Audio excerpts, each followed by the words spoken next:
Hello, Kalu Kale. How are we doing today, everyone? My name is Notepad and I write games for fun, so what are we doing today? Today we're going to be going over more Super Saturday Hero Showtime, and I did a little bit of reworking.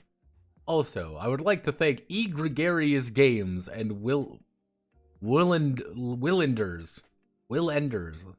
Want you to know that you have multiple names now for following. I didn't say that yesterday because we were playing Yick. And I don't get to have nice things with Yick, so I don't want anyone else to get the wrong idea that they can have nice things when I'm playing Yick. So, what happened? What have we changed? What are we doing? Well, we did a few things. First things first, rewrote some of these bits just to make them a little bit more clear. I managed to change the advantage disadvantage to edge and snag. I think edge and snag work pretty well. That should be good. So, I added this section as well, the idea of structure. What is this? What's a season? What's an episode? What's a scene? Things like that. Nothing too exciting. In the writer's room, I expanded this out a little bit, mostly adding things for the type of scene and for the type of series. I thought that was very appropriate, if that makes sense. Because I wanted to get people an idea of saying, okay, like, here's the show that we're making. You should get rewarded for playing to the show. So, effectively, with Showtime, with the type of show, you're going to be able to get a D10 anytime that you end up playing to whatever the type of it is. We're doing some cool action stuff. Once an episode, as a star, I can just grab a D10, because adding another D10 to my roll, which is really good. It's really nice. It's really powerful. And we're doing something silly, comedy D10. We're doing something educational. We're doing this. Mystery, okay. If you select an educational show, you can't take an action die or whatever. You have to use it for educational stuff. Effectively, I want to reward people for playing to the bit. I think that's the big thing here, which also went down to the idea of structure. Kind of see here, I added some randomization, in case you just want to completely randomize everything. The structure is when you will be leveling up, or when we will be improving. And advancements are effectively going to be, you can improve certain things because you're just getting better. It's a little bit rough around the edges as of right now. Effectively, this is the speed. Episodic structure is very one and done. Like, it's very to the point. If you want to make this, if you want to play it at a one shot, you're doing an episodic game. It is bingo, bango, bongo, we're in, we're out, we're done. This does lead into the idea of the budget. Yes, the budget. So, the budget is split down to two mechanical features, which is the idea of animation errors and special effects. An animation error is a reroll, and that's what it does. It says, okay, hey, I failed this check, Now, let's say I'm rolling my D20, and like, oh no, I rolled a 1, that's a fumble. Well, I'm going to do an animation error, and I want you to know I rolled 1 2 other times, so I'm astronomically unlucky. So I'm re-rolling my D20, and I got a 13. I may not succeed, but at least I didn't critically fail. On the other hand, if you have special effects, you automatically enter momentum, which is really useful because if you fumble, that means that you can spend this and you immediately leave. Actually, regardless of the roll, or ignores a fumble. That is a way for, again, this is kind of a thing for playing to what the show is. If you're a really high budget show, you can't really fuck up as much. You don't get to recover from fuck ups. On the other hand, if you're a really shoestring show, you can't really get those bigger, grandiose moments. You can't just say, okay, we're going all in now. So it's kind of like, that's where the moderate, I'm assuming most people are going to stick with the moderate. Which, the idea of being moderate is that every episode, at the start of the episode, effectively, everyone, the GM's like, do you want animation errors or do you want special effects? And everyone chooses what they want. Then we got merchandise. Merchandise adds in new things for the character. We want to sell action figures. That means everyone gets a new gimmick. Everyone gets a new skill. We want to sell collectibles. Well, everyone gets new gear. Well, we're trying to spread the message. Well, obviously, everyone gets a little bit more plot power. You can soak up a little bit more damage. You can push yourself a little bit further. Why? Because we can't let you fail. On the other hand, under the franchise, you get an additional influence or hang-up, which means, hey, I get something a little bit more big. Brought new people. Yick always does. Slurs. I am late. How goes? Don't worry, we literally just started. No budget means no more animation. Whoops. But yeah, that's kind of giving people a little bit more, giving the show a little bit more to work with. We did gloss up some of the genre stuff. Mostly, I do say, if you want wacky genres, roll twice on the genre chart. If I grab my dice here, we roll 5 into 13. That means we have a post-apocalyptic portal fantasy. Welcome to Rifts, everyone. Yes, we are playing Rifts, the Cartoon Action Hour edition. Now, we changed the series shtick to a copyright. What does that mean? Effectively, instead of have everyone getting a shtick, everyone gets the series gets a copyright, which is something that makes it a little bit more unique. Whatever the copyright is, you can then turn it into gear, a gimmick, or even a playset. Gear is our items, powers are abilities you can do, and gimmicks are skills. Playsets are more like a bigger area people can interact with. It's pretty much like, I want to make a location that we can interact with. So here are the various copyrights. Hey, you're an ineffectual villain group. What does that mean? Well, we get some new, I want a piece of gear, he gets a new power, he gets a new gimmick. And of course, we all collectively decide, hey, we want a cool villain base. So of course we're going to select a cool villain base to have. Because it's our cool villains.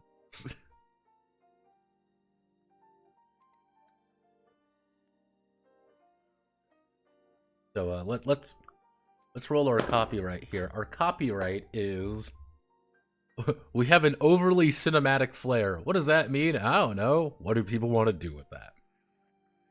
So. Oh. Also,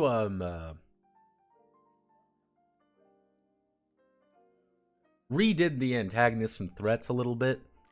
Most notably, just adding in a handful more options. There should be a lot more different variations to go on. So I'm gonna roll. Let's roll ourselves an antagonist.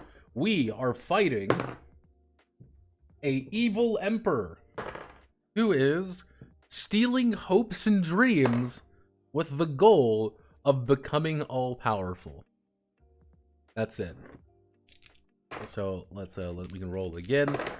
We've got an evil super monster attacking the city to conquer the world. That's what it is. There are quite a few different options here that you can kind of roll. Hopefully, if someone really needs an antagonist, they can just roll on here, and everyone is happy. Everyone gets what they want. Now, we did talk about the Star merchandise sheet, otherwise known as the character creation. So that's what we're working on today. And if I bring this up because this has the format I like, I want to use this format because formats are nice. So we're going to talk about these into the. Okay. Cool. So we also gave these actual real names of values because, hey kids, you value bravery, friendship, knowledge, and antics, while we're saving ourselves with hearts, bruises, gumption, and flukes. So let's get to it. Values. Anyone has any questions? Feel free to ask. Readjusting my life here a little bit.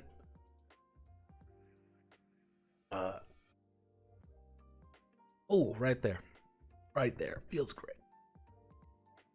I will say as well, this is one thing I want to bring up because I find it very very interesting and very fun. People seem to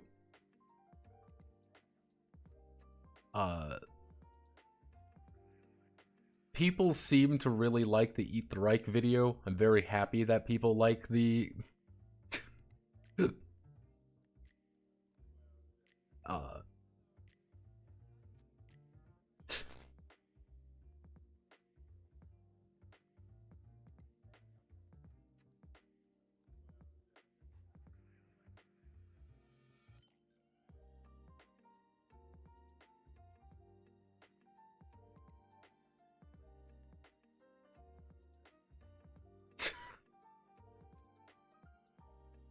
yeah, no, people seem to really like the Eat the Reich video. It's just an indefendable game. I honestly thought more people would be on that, but it doesn't even seem like people were like... It does not even seem people were like... The DTRPG says a lot about the game, because it's 3.5, and usually it's games like those really spike up in the ratings and be like, oh yeah, everyone likes this game. Like, not really.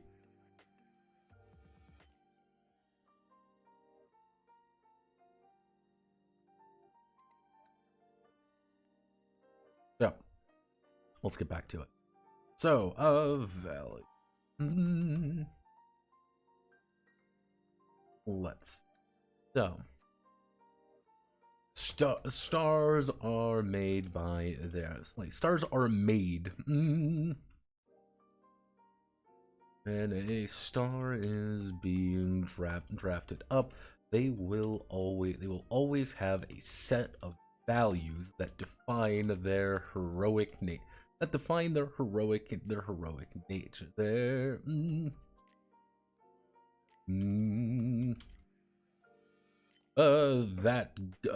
That combination of guts and gusto. A combination of gusto, and gusto,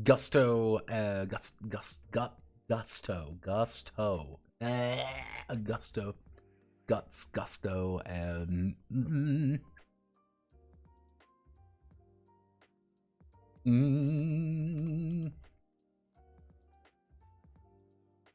lets them influence others and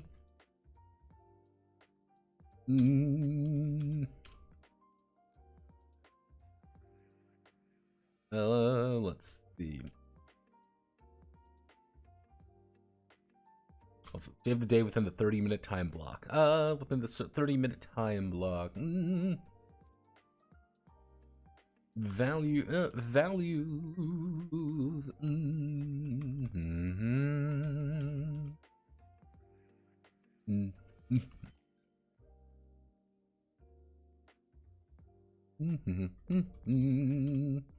Values allow the star to push themselves to greater heights and enable them.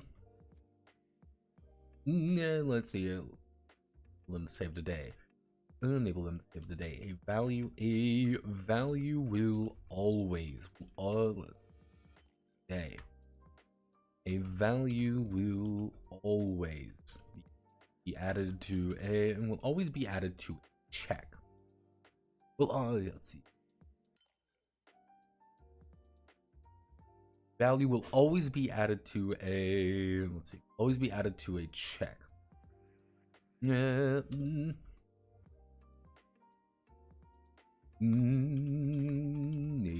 to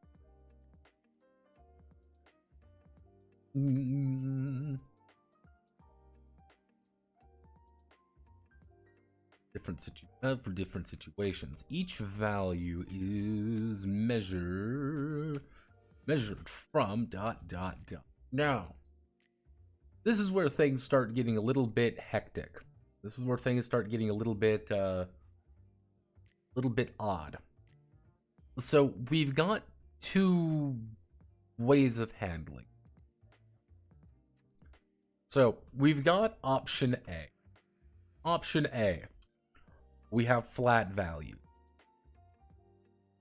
Anytime I am going to make my value check, I'm going to say it's d20 plus 4. I roll. Congratulations, I rolled this. I add 4. Cool. Easy. Option B, though, is we make it a die value. We effectively make a full check. Like a full check. If you have every bonus physically possible, it would be d20 plus a value die, plus a gimmick die, plus an item die, plus a, probably we'll call it like a situation die. Like that would be your full roll. You would roll them all together and then you would add them all up. Now mind you, there is some benefits to this. There are some drawbacks to this. Hello, Kalu Kalem. So I'm trying to think of what would be the best option here. Measuring from a concept of enjoyment, would you all like to roll a bunch of dice? You think that rolling a bunch of dice is fun? That's the big question, I think. Do you believe that rolling a bunch of dice is fun?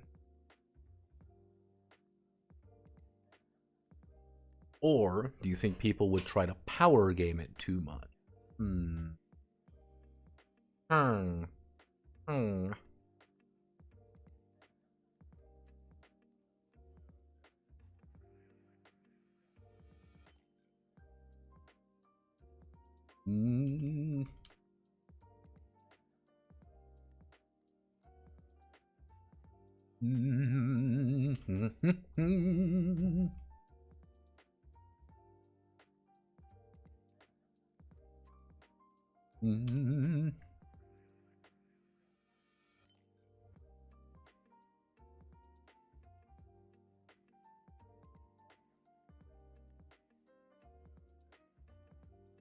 Too much for me.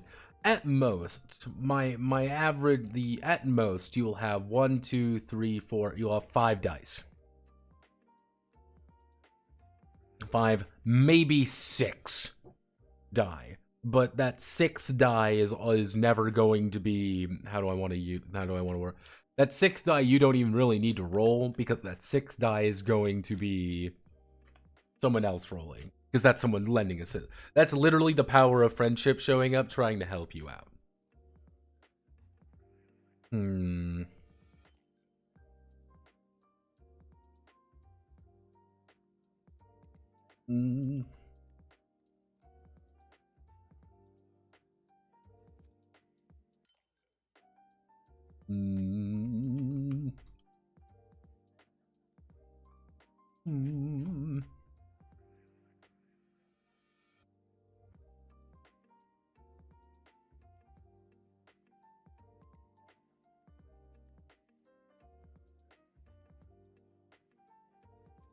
Okay. Okay, you know what? I'm going to ask the consortium. Time to ask a bunch of schizophrenics on the internet.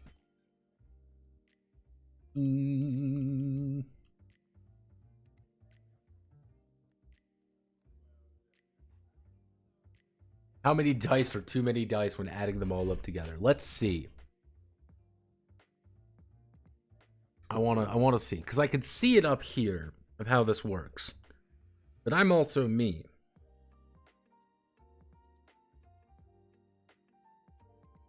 Good start. Good start.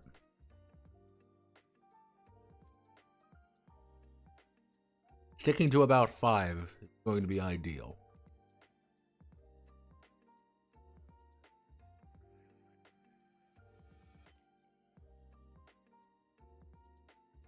We got 10, we got 10, we've got 8, we got 9. think we're doing good.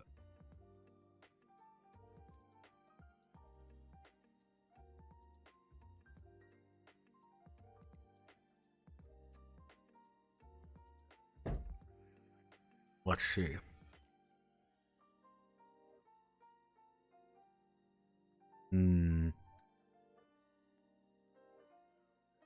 Okay, my small band of schizophrenics are making good.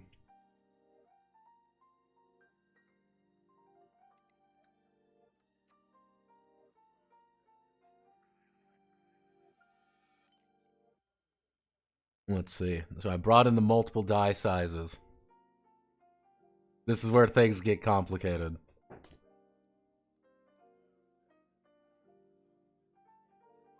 This is where things get really complicated.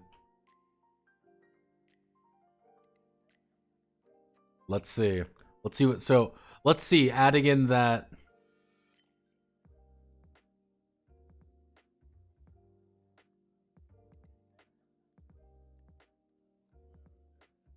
Okay.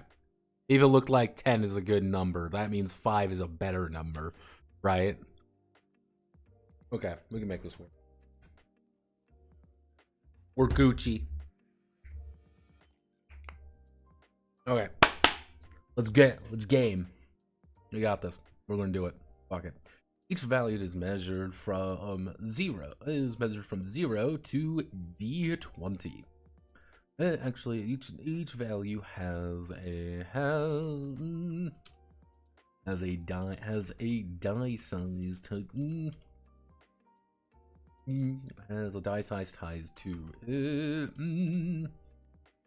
each value has a actually each value is tied to a die size, fed to a die size from D0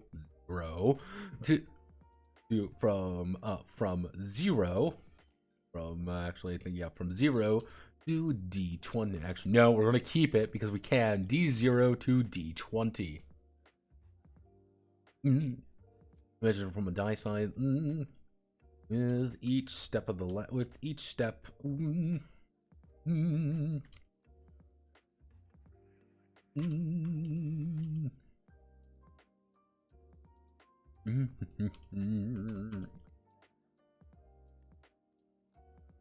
We'll roll a D20. We'll roll their D20 and add their value die to the final value die to the final result.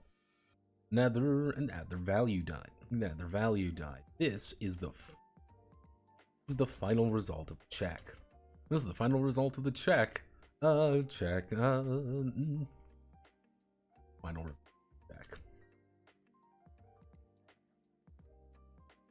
You here. So actually, can do is insert table 2x2. Here, put insert. What?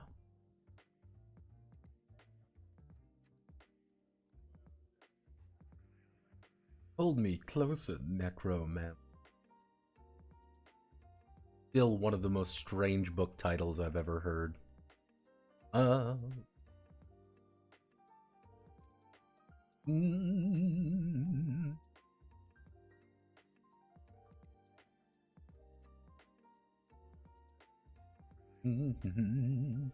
So we need to do D0, D4, D4, D6, D8, 10, D12.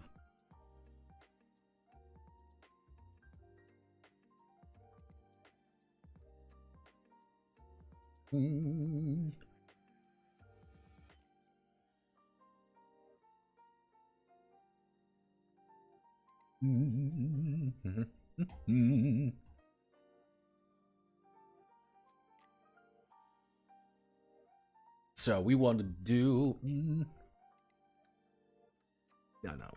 We want to do because no one's weak. Everyone weak synonym. Give me a good weak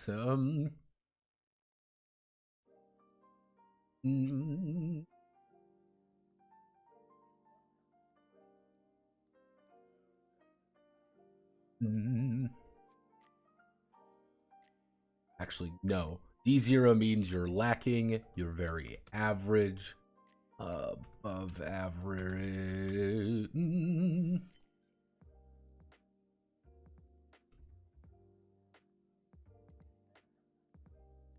Super cosmic. That's not a great way of wording it, but it is a way of wording it, of course. 0.3, of course. Break that down. If we were to measure, we're measuring.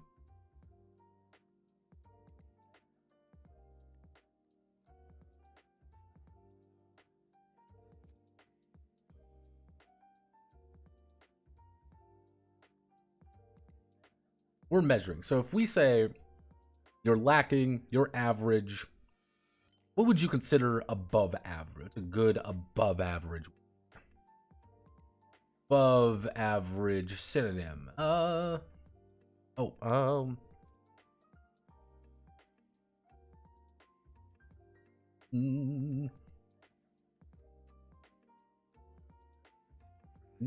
Exception. Heroic, outstanding. Standing, heroic.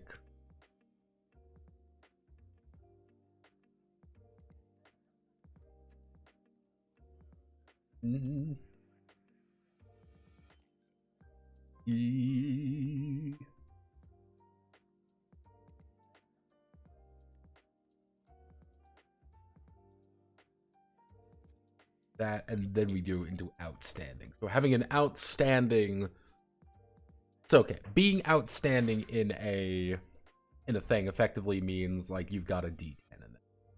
That's pretty. I mean, yeah, that's pretty. D10s are pretty outstanding. So then we're going to.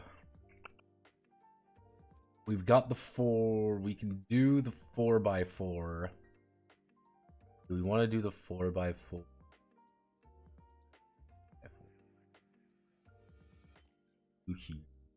We need to make our column in. Okay, so bingo, bingo, bango, baby. Yeah, so we have antics, bravery, friendship, and a knowledge. Because of course, these are the most important things for a good. You know what we can do? Yeah, let's good. There we go. But good. No, let's put great. Great is better than good. Yeah, you're great at something. You're exceptional. You're remarkable. You're outstanding, or you're purely heroic. There we go. I love words. No morals. Morals are always going to be doing there because, of course, it's friendship. It's friendship. It's bravery. These are all moral. They're slightly different. No, antics. How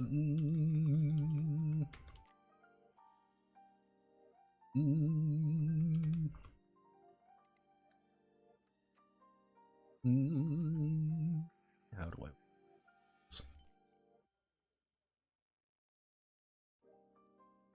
Want to go here? We want to try.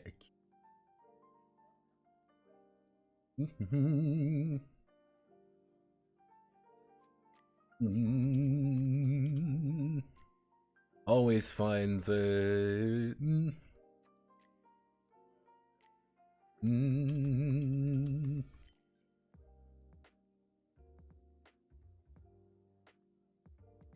Quick to think, quick to think, and quick to think and quicker to act.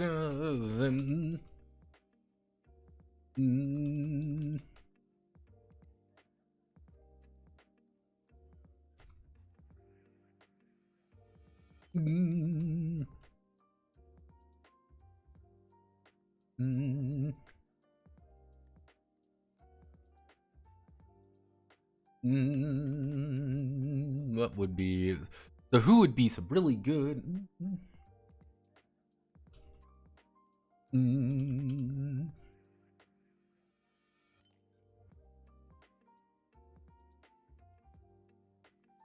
Mm.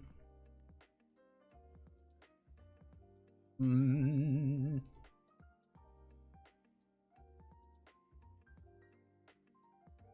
Mm. Let's see, when the guard is trying to, when the starter is trying to pick the guard's pocket when they're not paying attention, or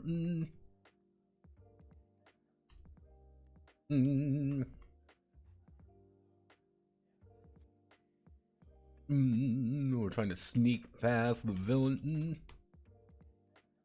or trying to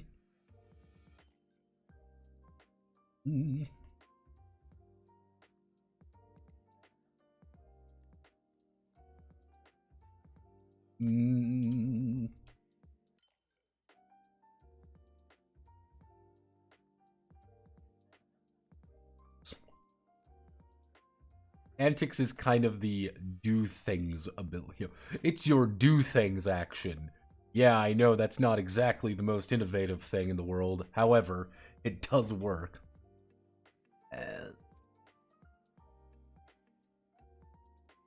We do not have a lot of room to work with here. Can we stretch out? Stretch this out. We can get some extra. Gotta make it. Okie dokie then. Bravery. Bravery. The star uses their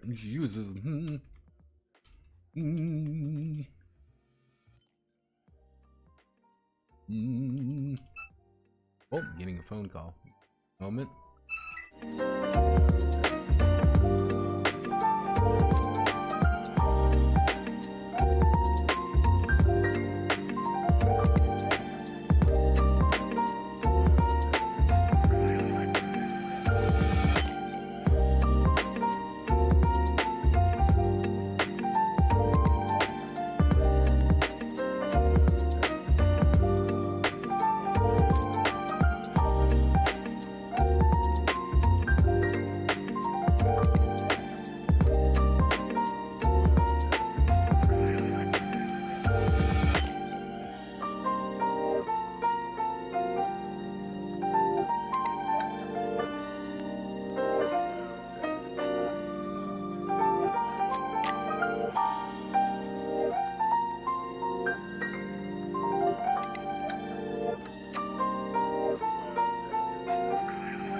Hello, I got a phone call. And when Notepad gets a phone call, he's got to take it, especially when it's from his mom.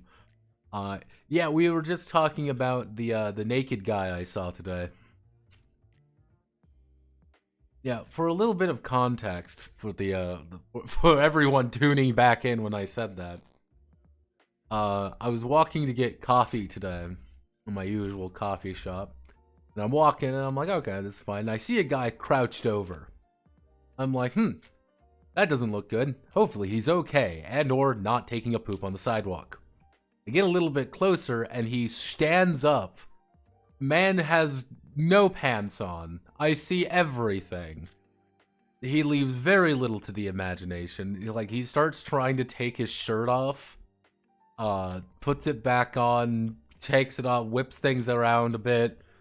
I literally call the cops. I'm like, hey, yeah, there's a guy who's just like, yeah, no, he is trying to get naked in the middle of the street. I do not think it is very appropriate for a man to whip his penis out in the middle of public and try to take his pants off and his shirt off. It is also 25 degrees outside, so maybe he needs some help. And they're like, yeah, we're gonna send someone over. So, that's my story. I saw someone get naked in the cold today. God bless drugs. But let's here. People are pinging me.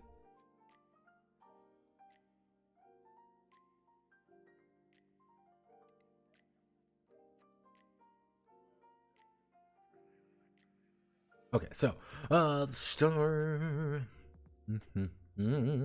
Our user base an overwhelming face of overwhelming odds.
See, so he's bravely face it in the face of rely on their own.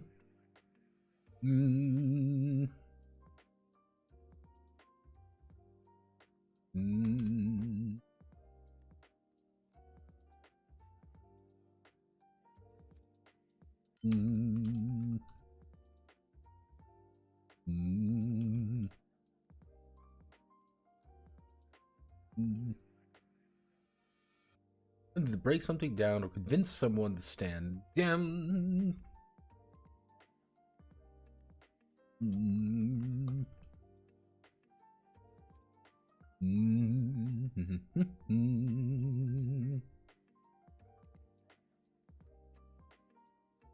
So,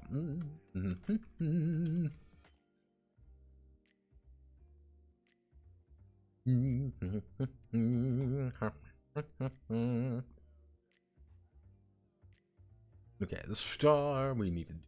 Right, so let's see. The star is nothing without the people. Let's see. The star is nothing without the people around them. Viewers like you. There's nothing without people around them and viewers like you. The power of friendship is a tangible force. That allows even the most stoic and frozen heart, and I mean the most stoic and frozen heart, frozen hearted to see the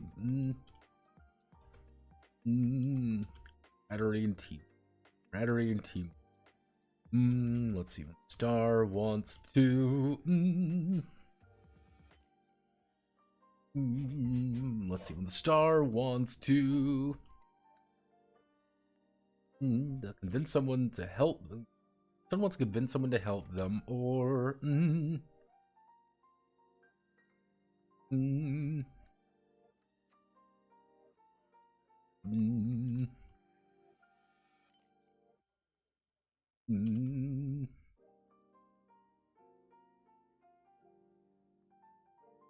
or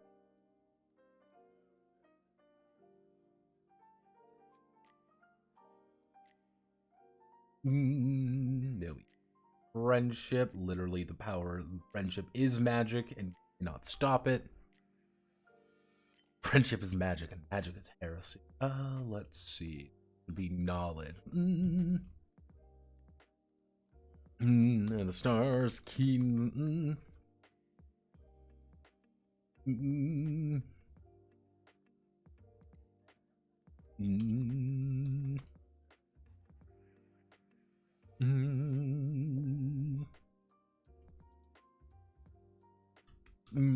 Let's see. Car, keen sense of knowledge about subjects of a scholarly and practical sense. Whether the star needs to. Whether the star needs to fix something up really quick, or they're trying.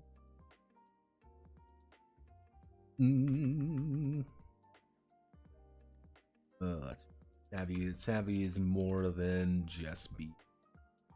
Savvy is more than just being smart. It's about knowing how that information can help others and themselves in the situation. A star is trying to fix a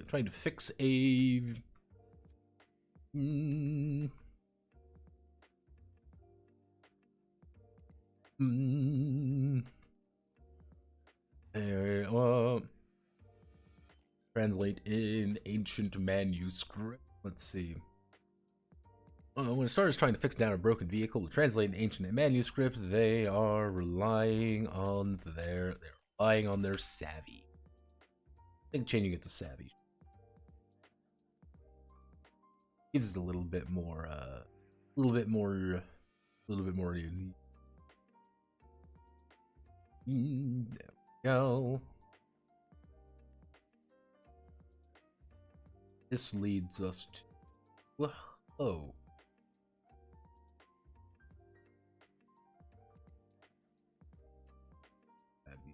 here.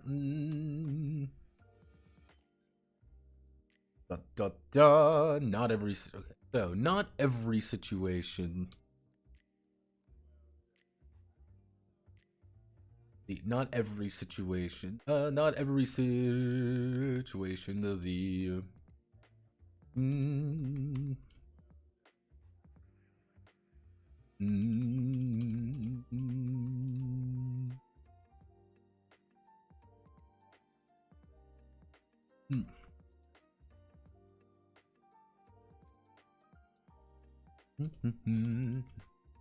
Let's see. This is the time when confronting the villains or their wacky be caught up in all sorts of trouble. When the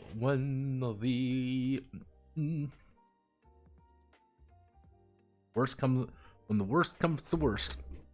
When the worst gets worse. When the situation calls for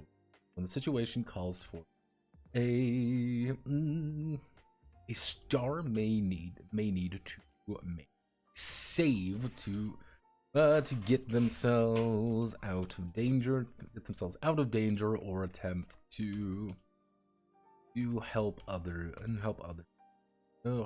in need.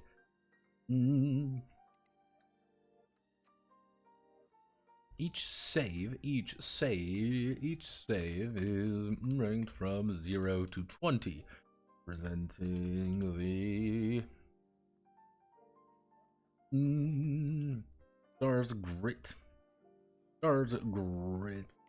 Solve. Representing the Stars Grit and Resolve.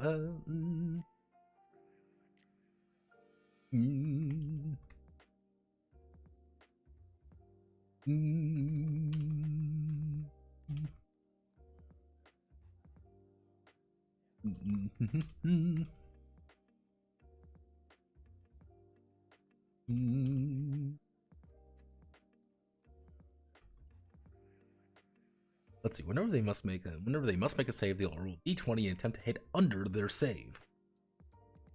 If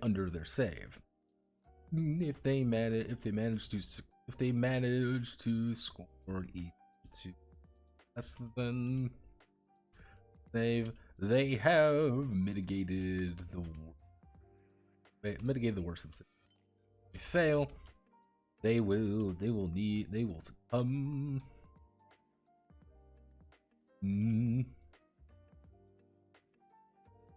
Come to the problems ahead. Oh, easy. And here, scenarios.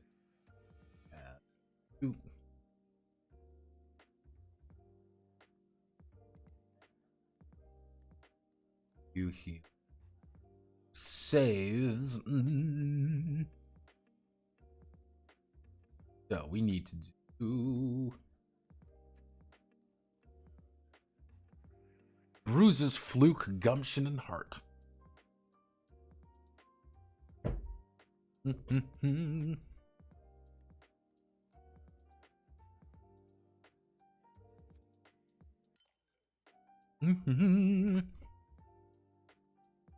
The stars get into plenty of scraps, and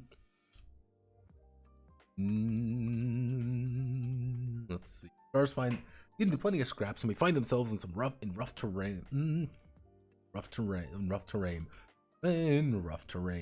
Bruises is the measure of the stars' physical fortitude and ability to shake off problems they may be facing. Whether it's being able, it may be them trying to fight off the cold, or fight off a deadly poison. Fight off the cold, or fight a deadly poison inside of their body. Inside of the let's see.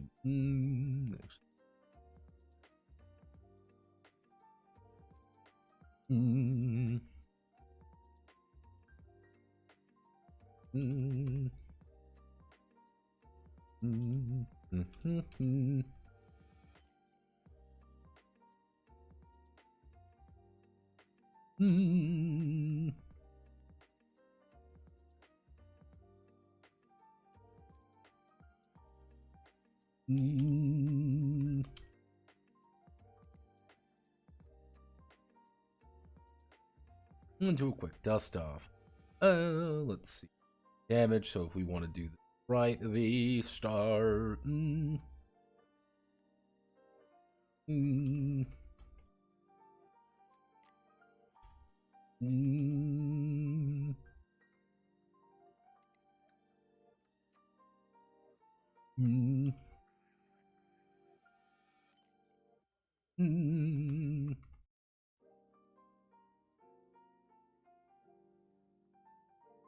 Immediate ailments that may fall.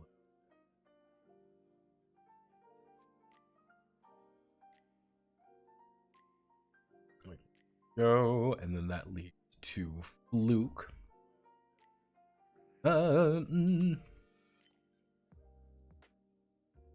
Let's say Star makes mistakes. Well, the showrunners and the animators make mistakes. Quite a few of them. Quite a few of them to be honest. Quite a few of them, to be honest. Whenever the situation seems implausible, impossible, or immeasurably unlikely, they'll most likely be relying on a fluke to succeed. Well, be relying on a fluke to succeed. Flukes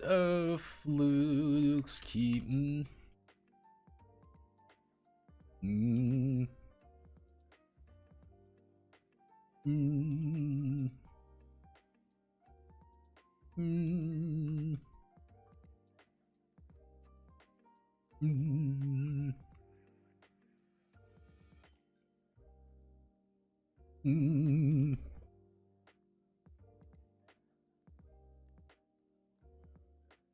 And maybe even a little bit of forgetting to animate crap right. Let's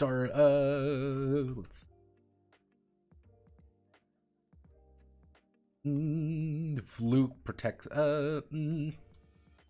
protects them in a metaphorical sense, relying on the failures of the animation of the poorly paid animation staff to save their skin.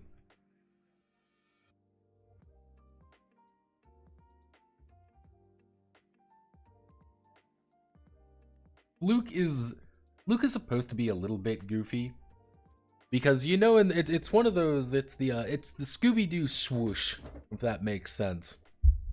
That's at its very core. It is the Shaggy swoosh. Because as we all know, Shaggy can bend the laws of reality around him. Even you see that you have a lot of just little weird animation errors and little problems that you see. That's just what it is. Sometimes things get cut on the editing room floor, and that's the entire joke. And that's fine. We want that to happen. That's where Fluke comes in. Fluke is literally using the fact that you are an animated show to your benefit. Mm. Mm. Mm. Let's see, the star is prone to danger, especially when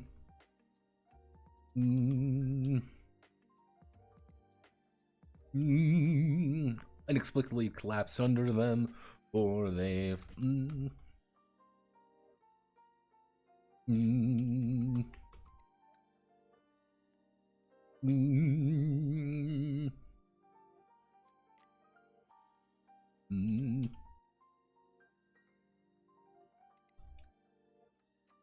struggling to regain control of their space cycle. Gumption is the do or die. Gumption is the do or die instinct of the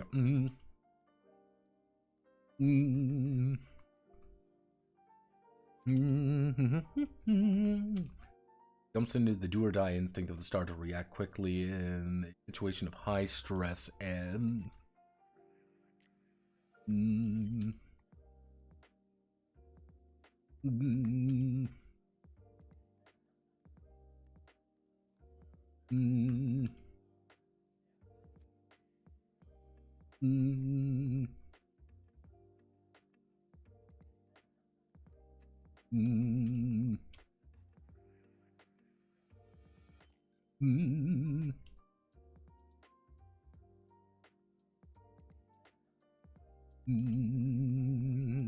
the stars.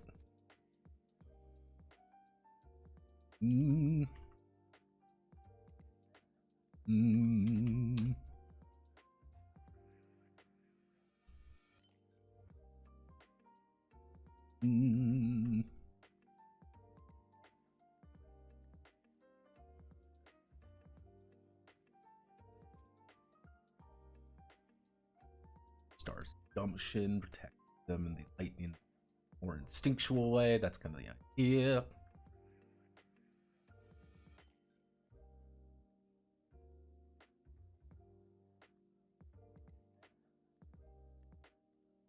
You throw a thing you don't need to aim because there's no budget to show it flying.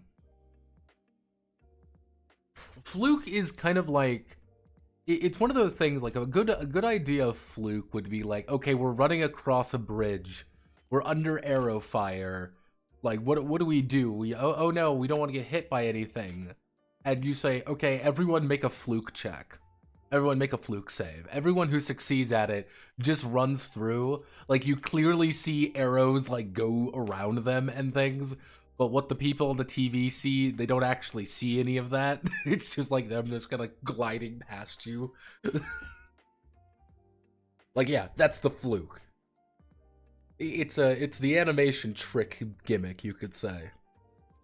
Like, we want to get the idea of, here's a gimmick. Here's something that we're allowed to overlay. Like, oh, you're in danger, but you're really not. Gumption is, I'm falling. Oh no, I grab onto something real fast. Oh no, the villain's gonna grab the ancient crystal of Mumra, and I grab it before he does. Ka-ting! It's an instant split-second reaction to save yourself or save someone. Not really an active thing you're doing, more of a, I need to do this or I'm going to fall on my face. And everyone will laugh. So,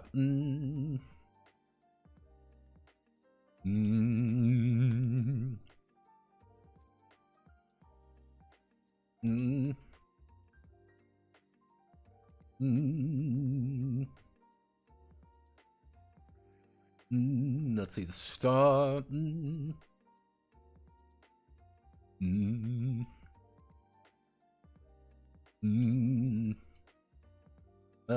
Let's see. Has the kindness in their soul. And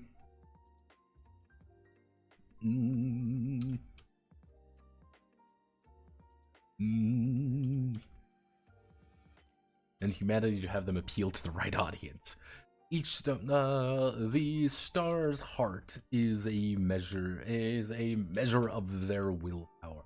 Measure of their willpower. No, since it was let's see. Let's see.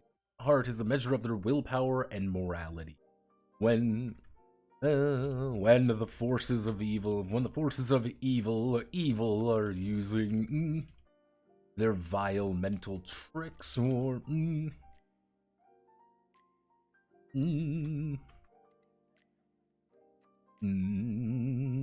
magic or playing a nasty trick on the star.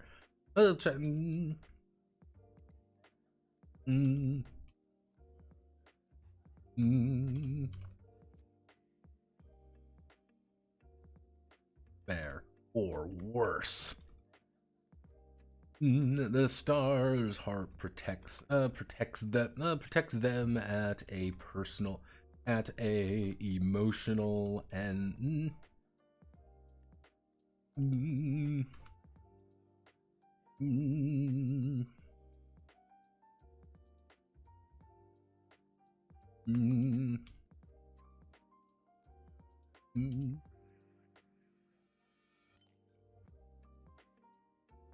yeah, pretty much heart is, I'm a good guy who does good guy thing. I'm just a chill guy. Where did that meme come from anyway? I don't know about any of you. Do any of you know where the I'm a chill guy meme actually came from? I saw it a while and then it kind of came and went as fast as possible. It was very fascinating. That was got to be one of like the fastest like memes I've saw come and go this year. It was just here and gone. It felt like within like a day. Usually I'm pretty good about keeping up with some of keeping up with what the kids say, as one might say. That one I had no idea. It felt like I looked away for half a second and it was already gone. Let's see. We need to do. Okay, we're going to do gimmicks. Okay. Gimmicos. Ah. Okay.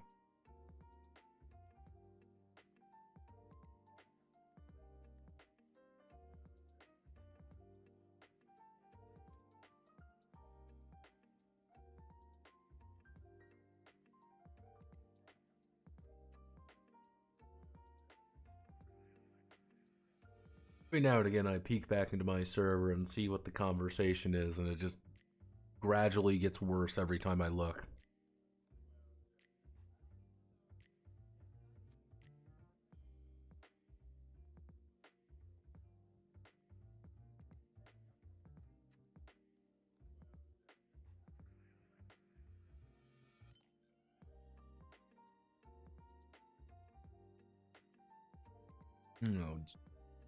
Oh, jeez.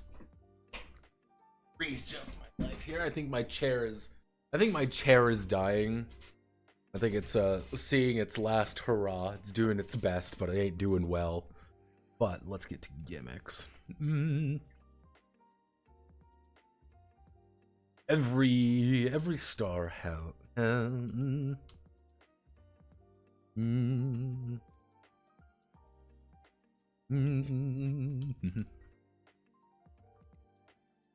let's see. Every star has a set of gimmicks. These gimmicks are more than, let's see, these gimmicks are more than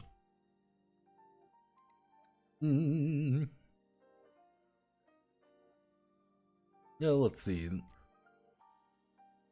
These gimmicks are more than just simple tricks and special outfit. Simple tricks and special outfit. They represent what the star knows, and how they can put it into action. Whenever a star is attempting whenever the stars they may add one of their gimmicks if it is appropriate, adding it to the final result. Each gimmick is measured from D0 to D20 well, while representing a wide berth.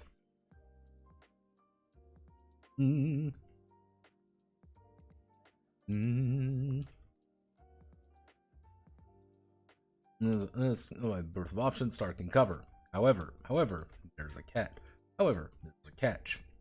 Only one star may have a gimmick of their choice. Only one star may have a gimmick. Actually, each gimmick is used. However, there's a catch. Each gimmick is unique. Let's see, actually.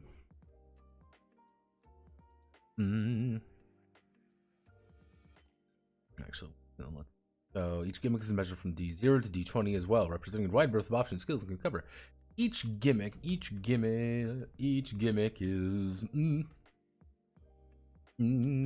by the star as a ing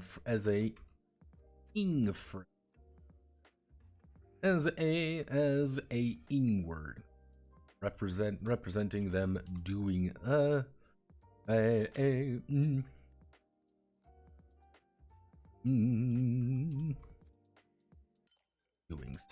doing something.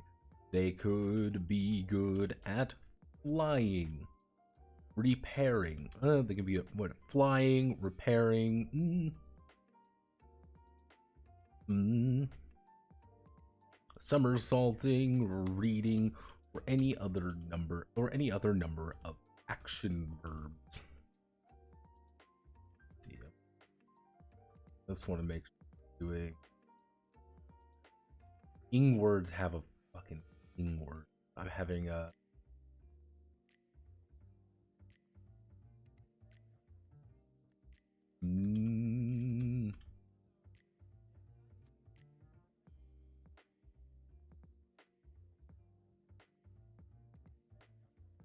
what is the actual present perfect?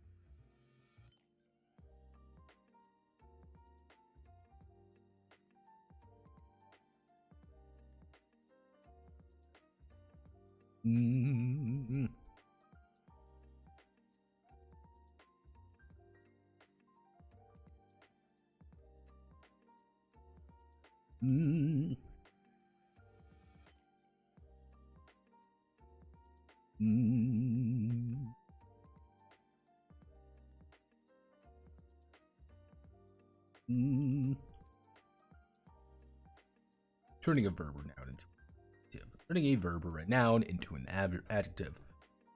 It's a somersault. Well, he's somersaulting. He's, well, okay, I need you to repair something. You are repairing something. You are reading. Present participle. Turning a verb or noun.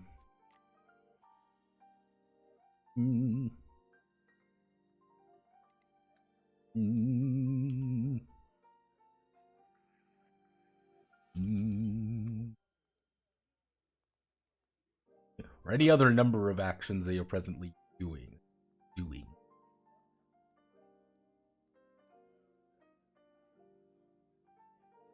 Present. Checking.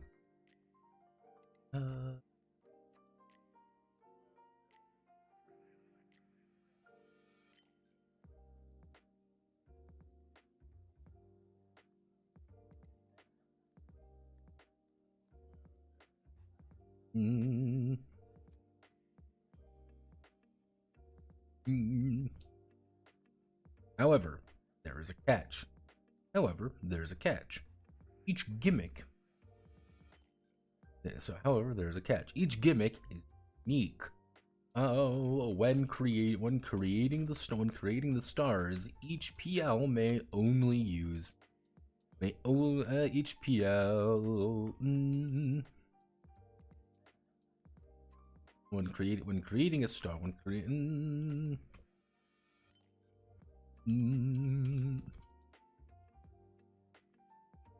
may have any kind of gimmick. Only one of them may have a specific gimmick. Someone wants to be good at flying.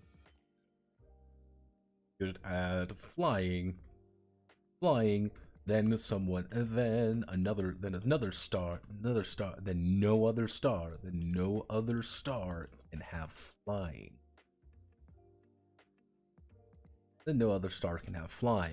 The only exception to this is if they have a gimmick tied to the series copyright. Then multiple people can have the same one. Hey! What you cooking? We're still cooking Super Saturday Heroes Showtime. We're making decent progress on it. Let's see if they have the gimmick tied to the series copyright.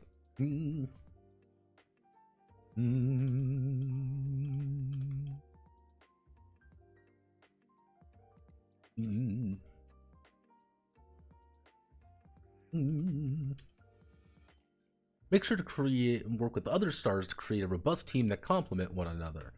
Don't hesitate to look for words that are similar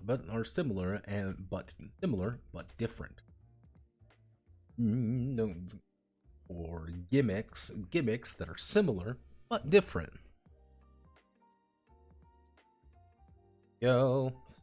Somersaulting, present participles, a check, different complements, different gimmicks. Want to bring in what we need to do. We are going to add in a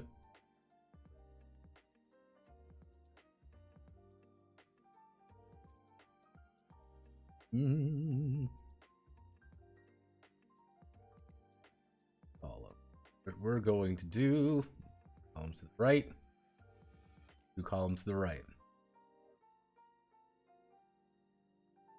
We're going to be doing something very, very silly. Something ridiculously silly, might even say.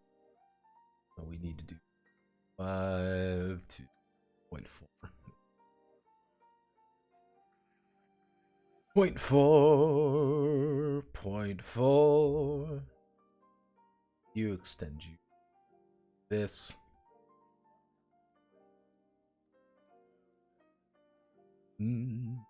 So we are going to add in let's add in a solid 10 example ones.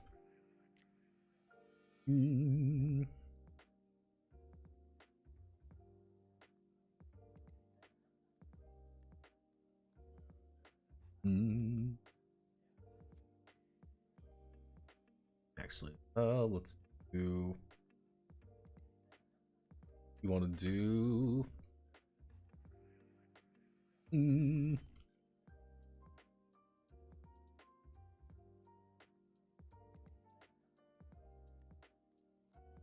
Hello, phone. Hello, person.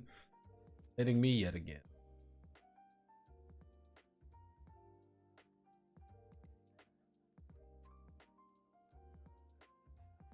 What are your other favorites other than Riffs and why? Oh, God. See, it's always funny when someone hits me with this question. I always like trying to find ones. There's Dawnline. I like Dawnline because Dawnline has a bunch of very unique features. I like the world presented in Dawnline. I like every actor and character in Dawnline. And I think things are really good in Dawnline. Gets the point across very easily, and I like that. Of course, we have Monster Punk. Like Monster Punk quite a lot. Very combat-oriented game. But there's a lot going on with Monster Punk as well under the hood. That's like, okay, that's pretty cool. And I think one of the expansions expands out the non-combat section quite a bit, so it's kind of fixed in that regard. Shite, I can see it in my head. I'm trying to see it in my head. I can see it right now. Let's see. Of the... Let me, I will literally open up from, we'll do just this year.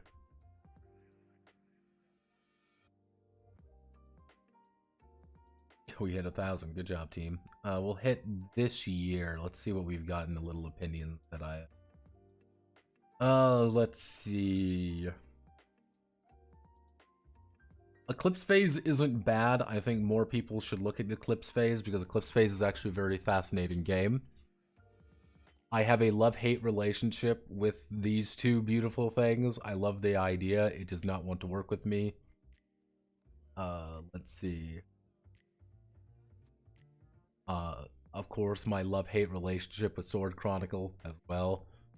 God, I don't hate Cloud... Like, here's the thing. I like Cloudbreaker Alliance. I think Cloudbreaker Alliance is a pretty decent game. I think the problem with Cloudbreaker Alliance is that it wants to shoot itself in the foot sometimes. Cold Steel Wardens is really fucking good. Like, win an award in my book tier. Good, because I just like it that much. Friday Night Special, Satasupe is Satasupe is always pretty good. Range of Shadow Deep has a very... You gotta be in the right news for it. Classified's pretty damn good if you want that. Probably out of these two, I liked Merp a lot more. I liked Merp and Adventures in Middle-earth. Both of those games were pretty good in my book. And of course, my undying love of Underground, which makes me want to actually look at Mayfair's D20 game. Because not Mayfair's D20 game, Mayfair's DC game, because Mayfair has a DC game based off that engine. I thought that was very fascinating. There's a lot of other games I just really like and I want more people to know about. Oh, the Beat Cop RPG. Yeah, the Cops RPG. That was a good one too. I like that one a lot more than I thought. Are there any of the big games that you like or vibe? Here's if I can fucking speak. My ultimate opinion that forces me to turn in my indie game designer card is that I don't really hate 5e. I really don't. I think 5e is a perfectly fine game. I haven't played the new version yet. That might change. I think 5e is a perfectly fine game about going into a dungeon to kill goblins for pocket change. It's that people think it's not that. That's the problem. Then, have you ever thought about making your own Riddle of Steel successor?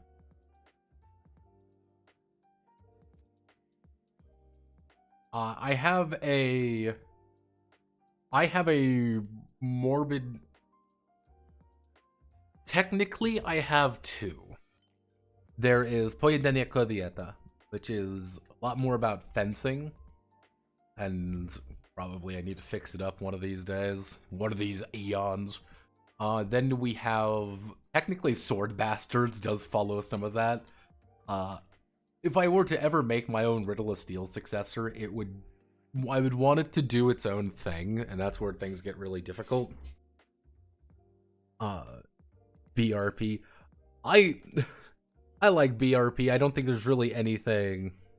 I need to fix this game. Notepad every day of every week. Exactly. Real. I think BRP is pretty solid. Call of Cthulhu is, of course, always going to be a solid game, no matter how much people want to hate that game. There's a reason it's stuck around for as long as it has. There is never tried Delta Green. There are people who really want me to get into Delta Green. They're like, you gotta get into Delta Green, gotta get into Delta Green, gotta get into Delta Green. And I just never. Fed Boy Adventures don't seem too. I don't know. Something about it just doesn't appeal to me as much as being. I want to live out the fantasy of being a 1920s detective. That's a lot more appealing to me than being an FBI agent, which is weird because I have not made a 1920s detective RPG. But that's just me. Yeah, I think BRP is a pretty solid system. It does its job. The only problem with the BRP is that you can, depending on how you're playing it, you can go very hyper detailed, and that hyper detail sometimes turns some people off. And I think that's kind of the issue when it comes to BRP, is it can get really, really deep, and that throws people off, versus really, it's not that complicated of a system. But they make it. Yeah, no. Generally speaking, there's a lot of people who say, "Oh man, Notepad, you hate every game you go over," and I really don't. That's the funny thing. I really don't. Like, there are some games that kind of comes out like I have mixed opinions on this, but usually the mixed opinions are. I'm pointing at things that aren't as good because I want it, because I kind of like other aspects of the game. Like, I want to love everything. Of course, I try to be a positive person. I really do.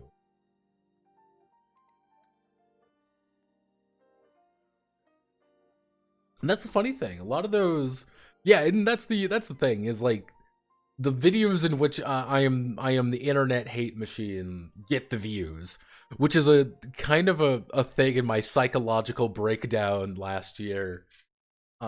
Over that was like one of the points I was making, is people want heads on pikes. That's what people want, and they'll watch things that they already like because they want to be.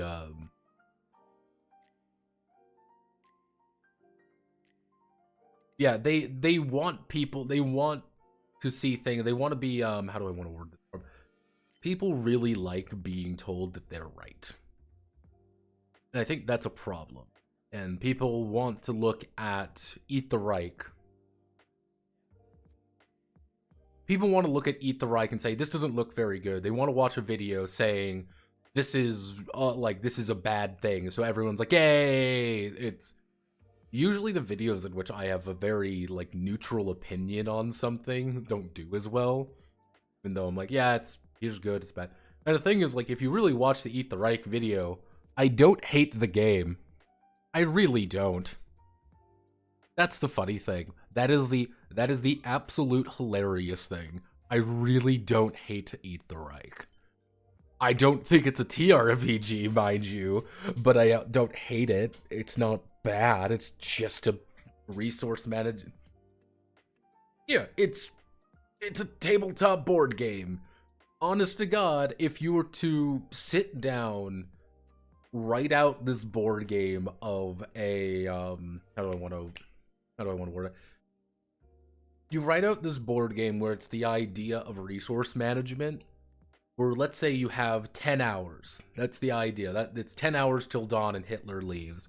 So you have to, with your vampire squad, make choices throughout the night. we want to move our guys forward. Like, okay, we want to try to fight the Ubermensch, because if we fight the Ubermensch, we get power-ups.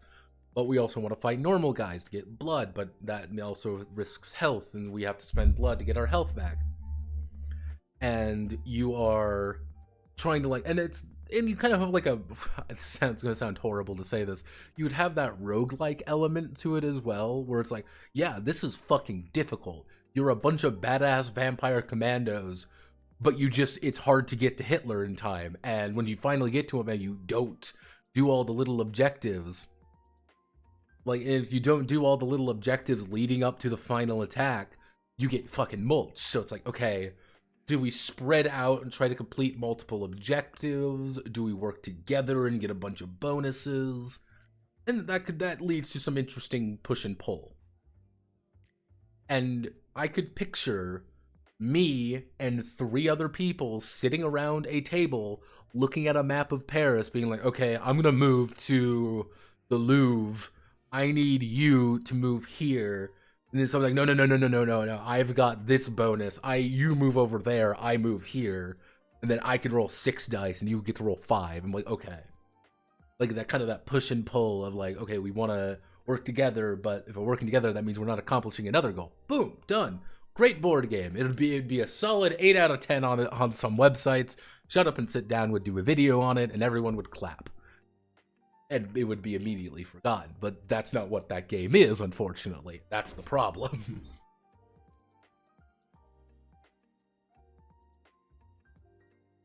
Isn't a railroad a game? You have to go from place A to place B in a linear manner.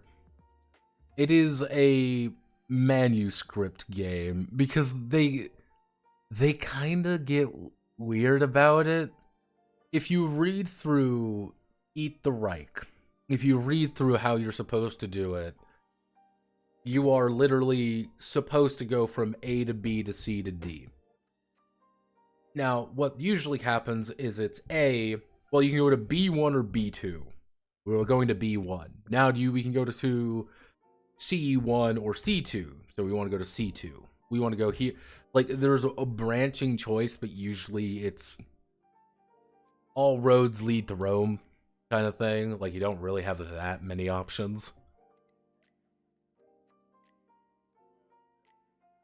If you want to do everything the game has to offer, then yeah, you're literally a straight line, because that's what the game is. It's a bunch of high-octane fights, rather than any of the RPG parts of the tabletop RPG, which I think is the biggest problem of the game.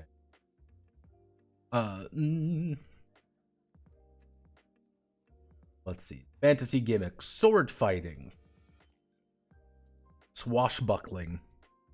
I need some good fantasy-ing words.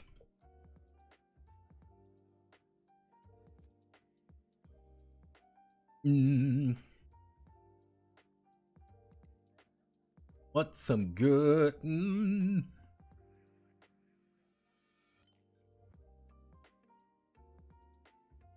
Oh, convincing. All right, that's a good solid one. Yeah, it's convincing someone to do something. Jousting. Jousting is a great word. Jousting. Casting, because we want to do some casting magic. No, casting. What are this gimmick? Gimmicks are skills. That's the best way to think about them. They are skill. Bartering. Bartering, that's good. Castling. Castles? Writing. Writing's a good one. We've got,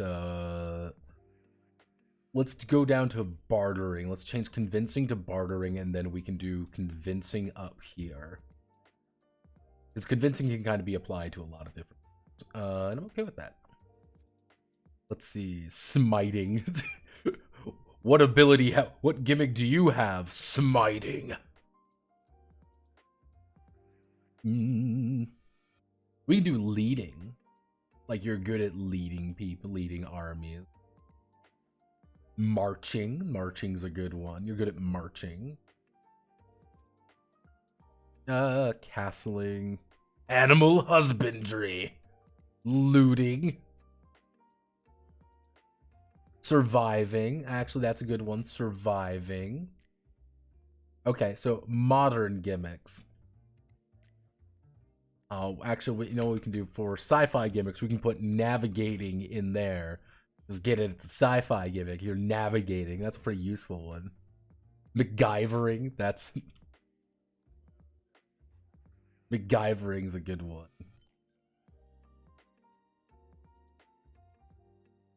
Or MacGyvering.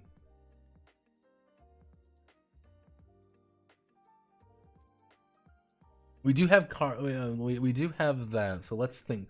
Driving. Driving's a good one.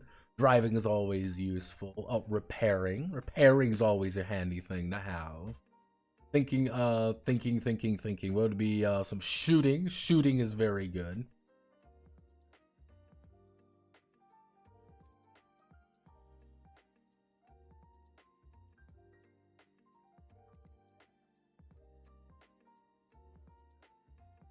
Brawling. We could do we could do brawling. We could do brawling into partying. That would be a good cartoon character. Yo, man, hey, I would use the party skill. All I'm saying is, everyone's going to laugh at Flim Flam the Magic Man. Yeah, everyone's going to make fun of Flim Flam the Magic Man until he busts out his D20 partying skill, and all of you are feeling a little bit silly.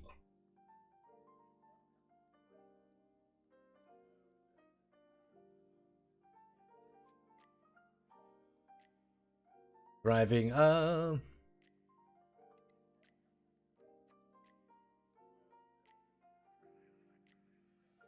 actually, we can do sneaking. Sneaking's a good one. Everyone likes sneaking. You want to be a little fabricating, snooping. Fabricating is a good.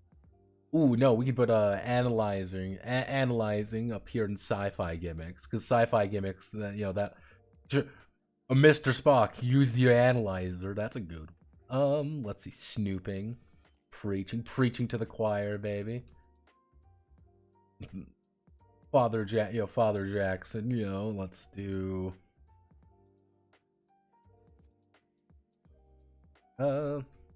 lying right here.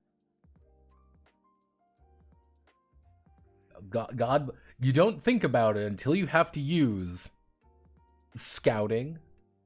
Scouting's a good one. We can put scouting in modern gimmicks. Yeah, we put scouting in modern gimmicks. Propagandizing.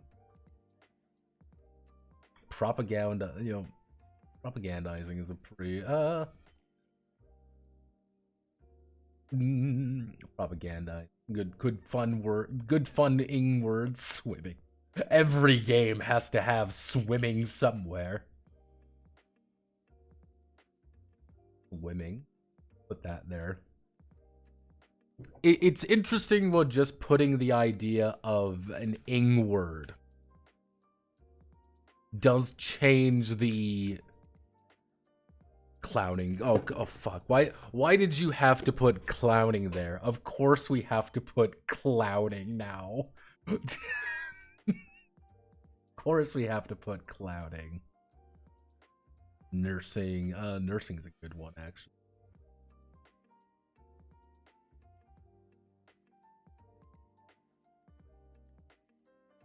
Confused. No.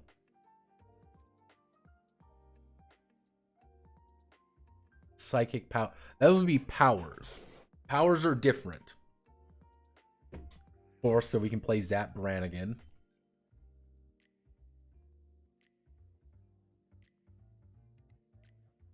Tele-empathizing. We can do empathizing. That's a good one. Empathize. So these are just some sample ones.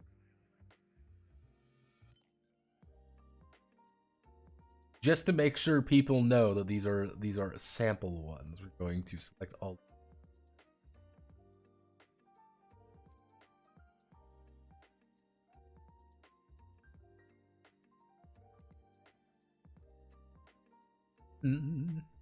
Let's die. He's got power. There we go. These are just some very basic skills. Now, you got to think about it like... Also, hello. What have I missed? Also, I just got off work, so yay me, I'm getting to lay into my bed before it's 20 below. Yeah, no, trust me, it's cold as shit outside. Not missed much, we're just going through this, trying to make sure everything works. That's it.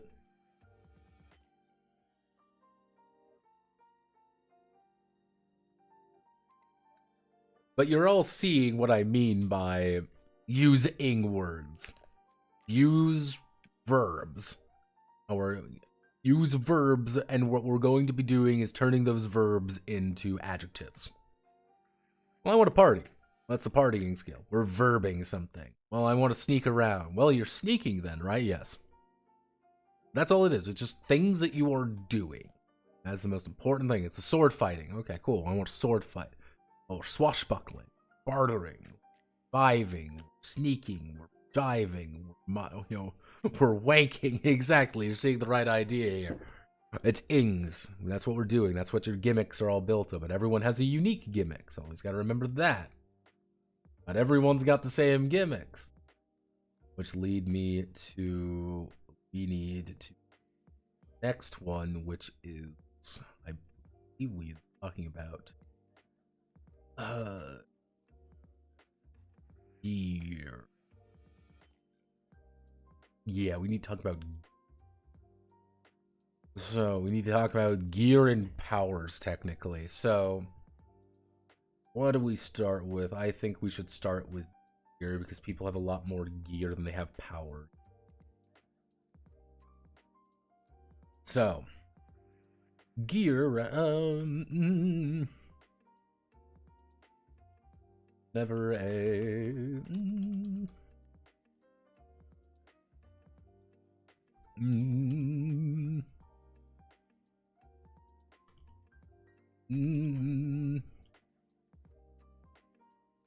They'll need their gear to help.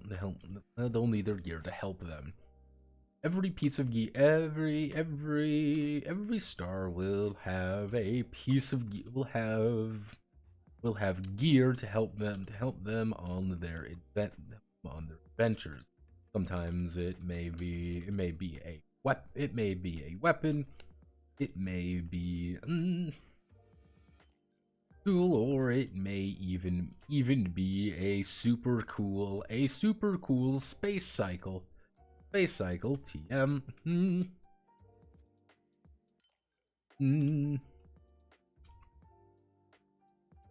Sold separately, maybe even a super cool space cycle sold separately. Whenever a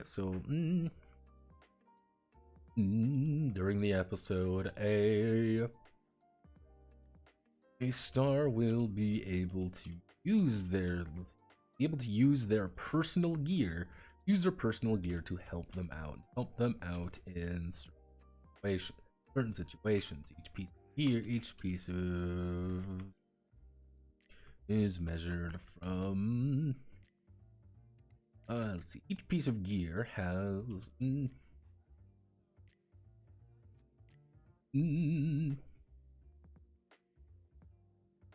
is measured with a die value based on the importance and power it has. Based on the importance and power it has. The more important and powerful the gear is, the more potent the die is. For greater successes. But as always, there's a trick to this. The more powerful the gear is, the more particular the situation to actually use it properly. Having a magic let's see, to actually use it properly. Now, space cycles separately during the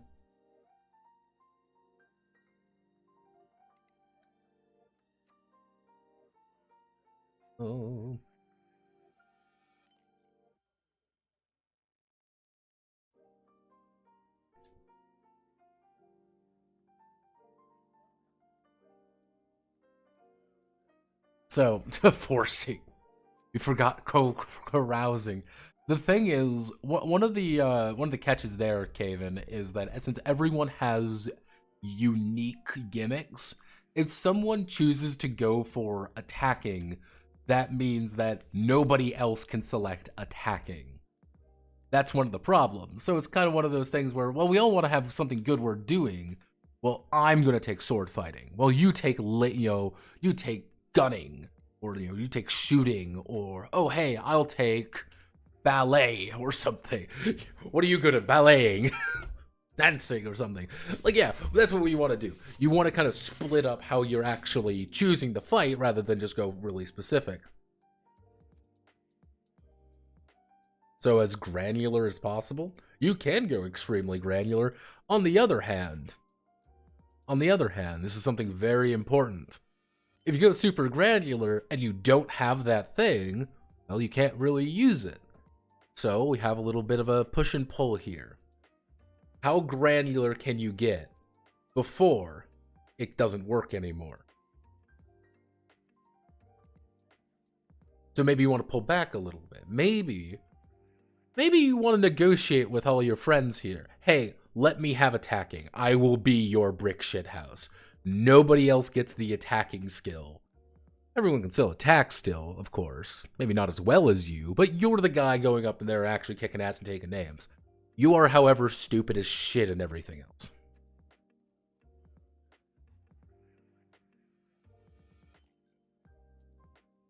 Is it a coincidence that PCs are stars both here in Panic and Dewog? No, it's not right. I noticed the coincidence earlier, actually.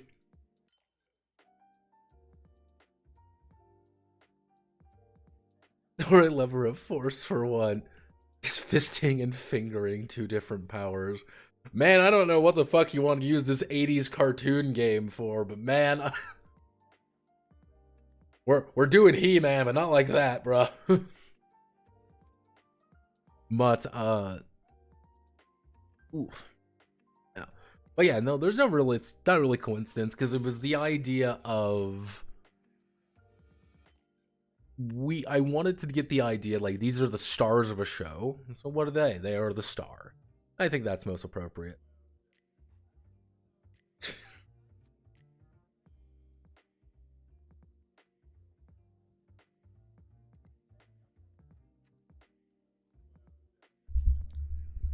This is a PG-13. You are allowed to say fuck only once. Yes, and mind you, there is one fuck for everyone. Everyone must share that singular fuck. And so if someone drops it early, no one else gets to use it. And if someone does, get ready for Fumble City. So, you want to do this. Think about this. How do I want to do? I wrote this out. Effectively.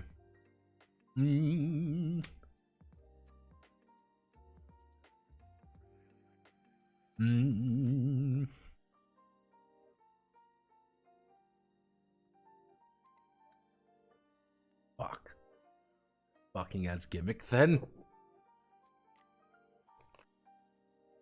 That will get you, someone will get shot as a, during the producer credits. During the MA87, during the mature rated game, go for it. That is a perfectly valid skill to have if you want to play Master Gigolo. On the other hand, one-time gimmick though. Yeah, if you're going to fill a full mature game, you can say as much as you want. And what you are going to be doing is having the fucking gimmick being, hey, that's your gimmick. That's your genius thing. It's great.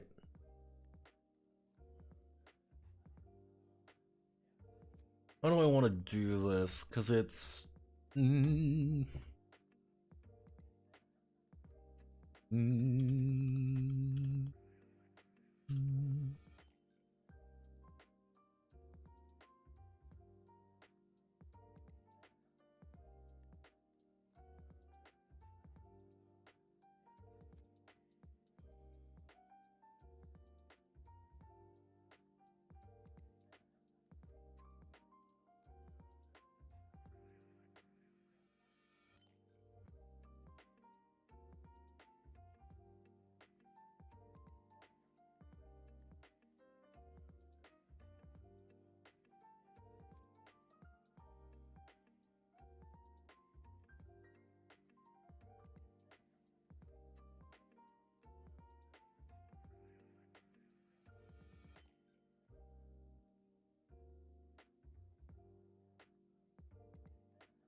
Hmm.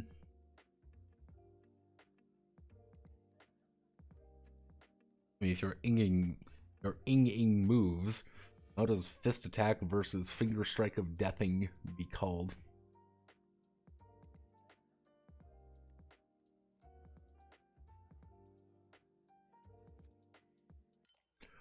Generally, if you want to do something like that, the main gimmick behind something like that, I have a weird thing when it comes to combat. Effectively, one of the big things in combat is attacking sometimes is not as useful as trying to build up your rev points to actually deliver a bigger hit. So to split those in two, doing a basic attack, having someone who's just good at attacking versus someone who can use the finger strike of death would be a power. That would also be a gimmick versus a power. That would also be another thing there. Yeah. But let's see. So how do I want to make? Mm.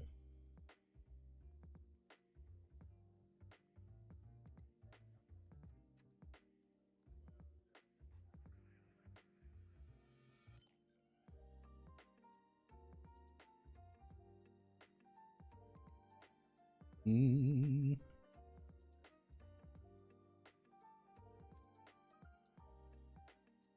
Mm.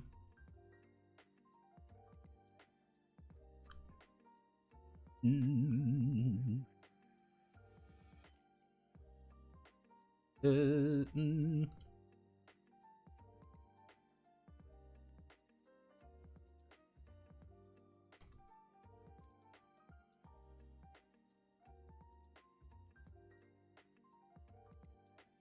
Mm.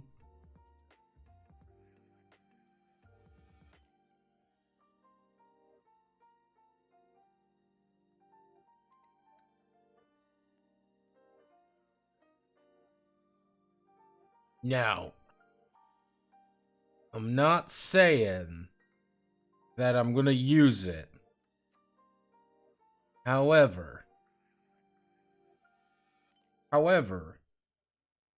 just gonna look at it. Just gonna look at it. Think about it. Fuck it.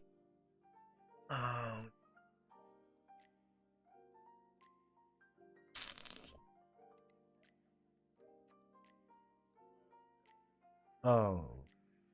Oh no. Oh no. No. No. Oh. Hmm.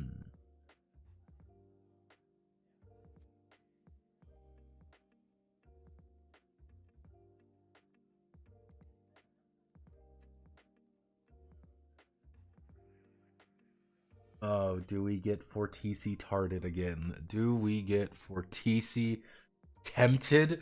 Tempted is not a word. Tempted right now. It's very, very easy to use this chart, by the way.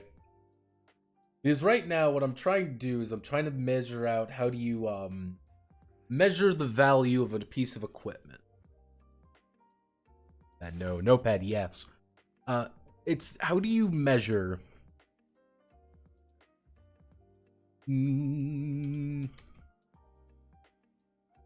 How do you measure the value of equipment? That is the main question I'm trying to ask here. Easy answer is you just assign a die value to things, but that seems a little arbitrary. And in this kind of game, you can't. I'm like, it feels like that shouldn't be as arbitrary as it should. Money, yeah, that's what I'm like.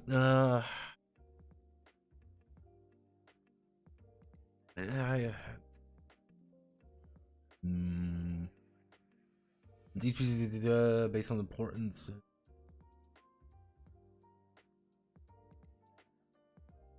Huge piece. Mm. Mm. Mm.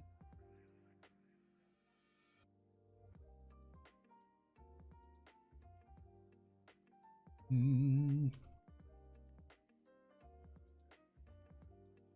Mm.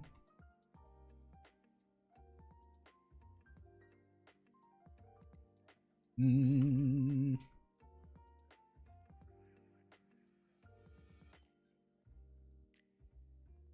Mm.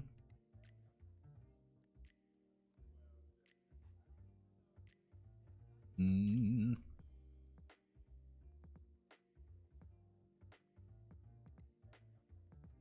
Mm.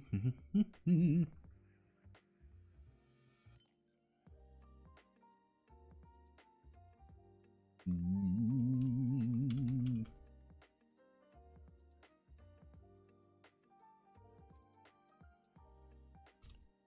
However, there's a trick being pulled, of course. The more often a piece of gear is used, less powerful it will become. Mm.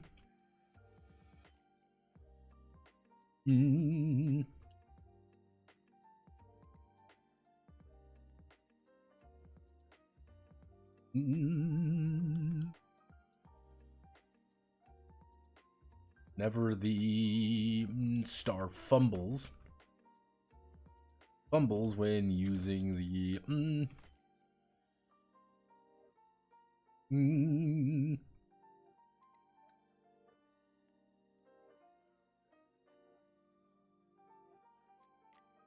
Mm.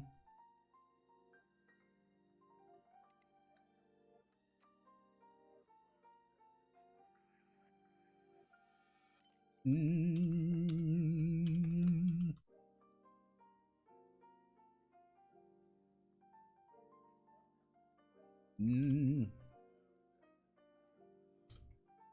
Mm. Let's see. Whenever the star fumbles when using the gear, they will mark it off for the rest of the episode. They may still have access to it, but its luster has been lost, and in turn, its bonus. However, they may spend. Mm. Mm. Mm. They may spend plot power equal to the die size of the gear. Mm. Mm. Mm. Mm. Mm. Still another fumble. There you go. I think that should be a good compromise.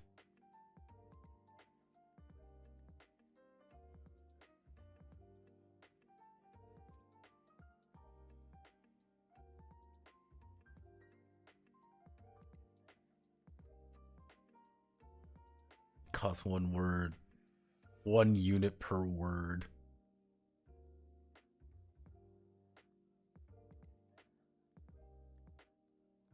Hmm.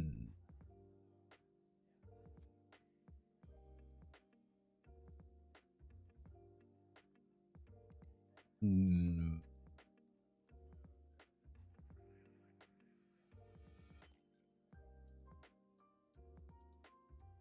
Is that I don't know how to do that.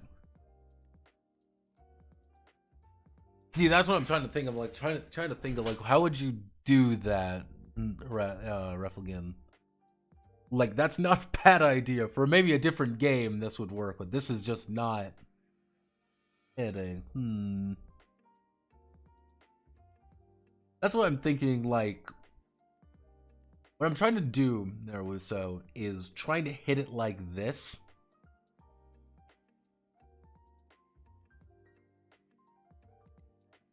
Yeah, I did, unfortunately. Effectively, I think the idea here, what I'm trying to get across, is kind of what you're talking about, Wuso, is, hey, the more, pretty much the more you use gear, the higher likelihood that you will fuck up and it will be gone for the whole episode unless you burn a lot of resource. So it's like you want to use the sword of power only when you absolutely have to, because you might roll a 1 and you might lose that d20, and nobody wants to lose their d20 because that sucks. Hey, nobody wants to, we might lose something important. We might, not get something back. But on the I'm trying to think of like what would be a good counterpoint. The kids have lost interest. The kids have now lost interest because you have used the sword too much and you look stupid doing it, so the sword isn't useful anymore. Figure out how to make it better again. You know, it's like, oh, well, using plot power to do something cool. That's what I'm thinking. Like, there's got to be like fumbling like the D4 and D6 isn't really that painful. The thing is when you fumble a D20 or a D12, like that's a lot of oof points that you no longer have. That's a lot of, hey, I could have used this for something else, but I can't use it like that now. This is unfortunate for me. So I'm trying to think, wouldn't it be better to have limited use of actions in fight between invigorate your power attack?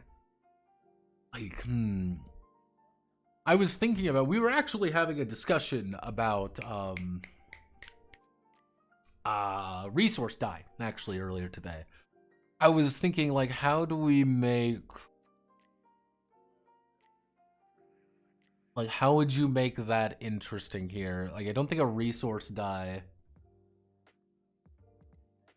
Like, if Skeletor did actually now reuse your sword shield... Yeah, like, yeah, there's a couple of ways of doing this. And, like, I can see... What I want to get across here is that your gear is a cool part of yourself, and certain characters should have a lot of different gear.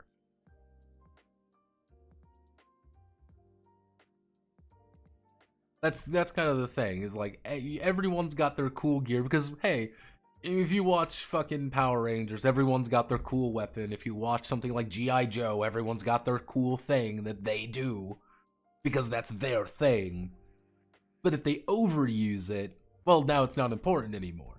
It's just, you just have a thing. It's not being cool anymore. So I'm like, that's what I was thinking about, adding in like a kind of like a novel, effectively a novelty system where like the more you use something, the more likely it will stop being novel.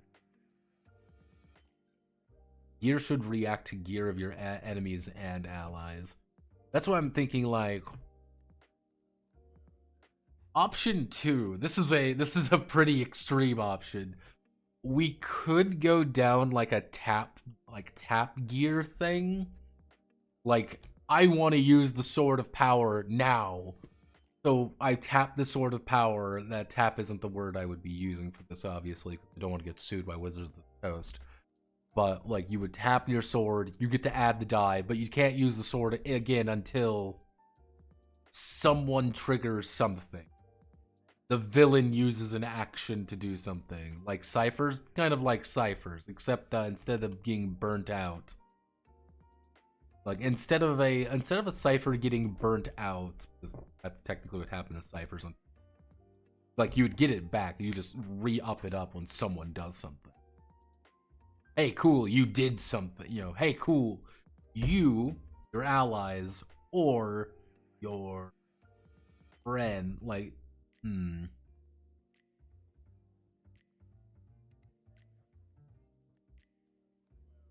gear to recharge from other characters' use of their gear, rather than power with it's like,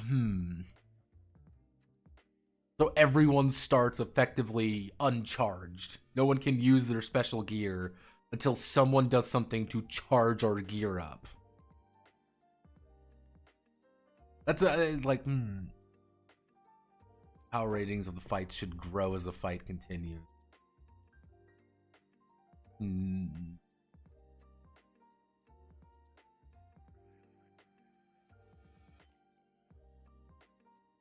Power rating, yeah. You're seeing it.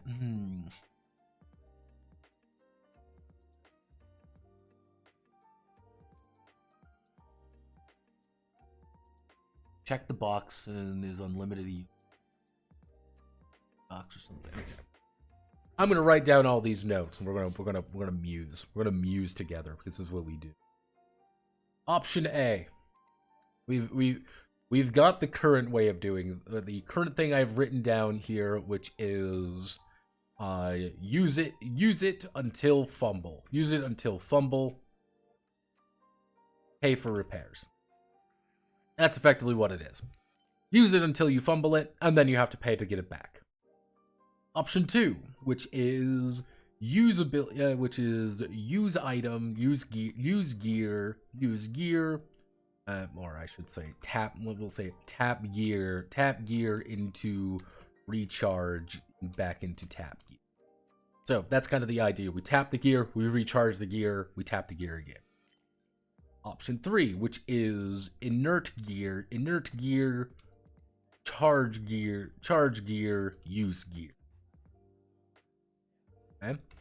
Then we've got a mark for use system. Like, I want to use the power sword in this scene. I'm going to draw the power sword by the power of Grayskull. Bridging. So I can use it as long as I am doing this. Cool, we have to mark it for use. And then we can use it with possible, like, extra uses.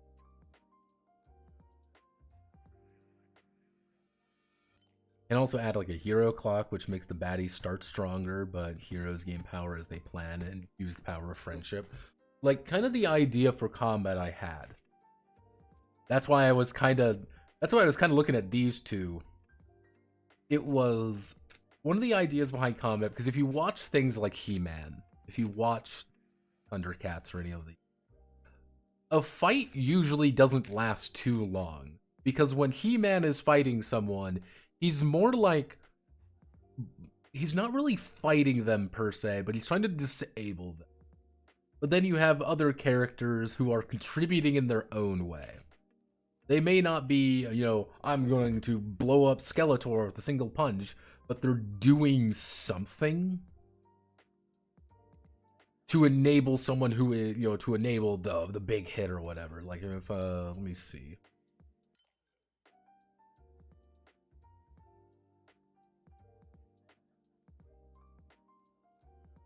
Not fucking death battles.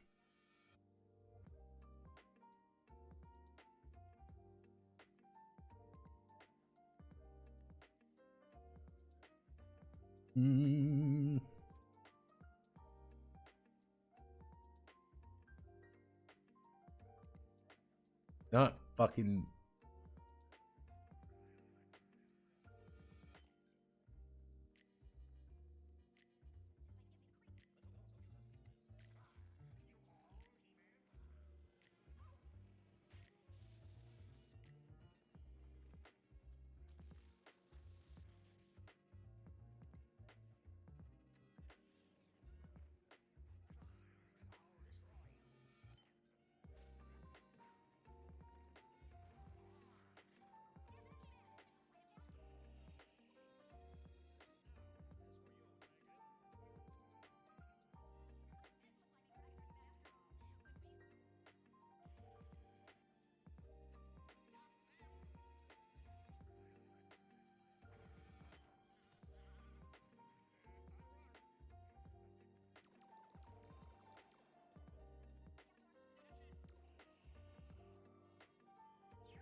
Like, they're not really even fighting necessarily. It's more like we just want to get like the big hit off on someone.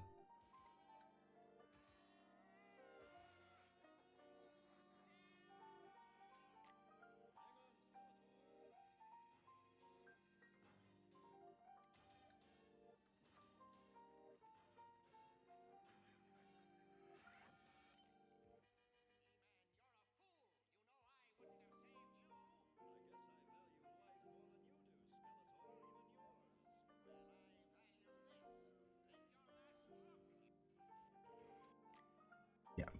Like, that's it's combat's a little bit weird. Hello, sir. What are we writing here? We are writing a game about 80s cartoons. This is what we do for, like... Let's see, how about free use and unlimited, however, for the scene, every... Well, tactical with the goal of denying the enemy the goal. Effectively. Like, how... Gear is free and use unlimited, however, for the scene, every use of gear in general NPCs 2 has to go up in power die until one fumbles and resets.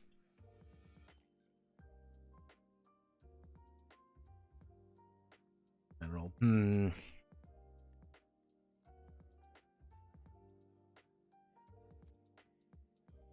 Let's see. Is this lit RPG? No, this is a tabletop role-playing game with dice and all that jazz. If I am not Slavic enough to write lit RPGs. This is a full-on tabletop role-playing game that you can play with a bunch of friends around a table or online, because let's be honest with ourselves, most people play online.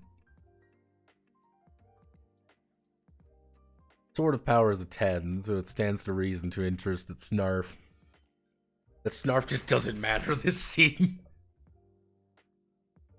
I did write a TRPG about being in a lit TRPG. Not gonna lie. Let's see. Sword of Power is 10. Stands to reason that Snarf just doesn't matter this scene, yet Skeletor Scepter does. Technically, it would be, okay, Slavic. They do like that. They do. Oh, that was Table Talk Online.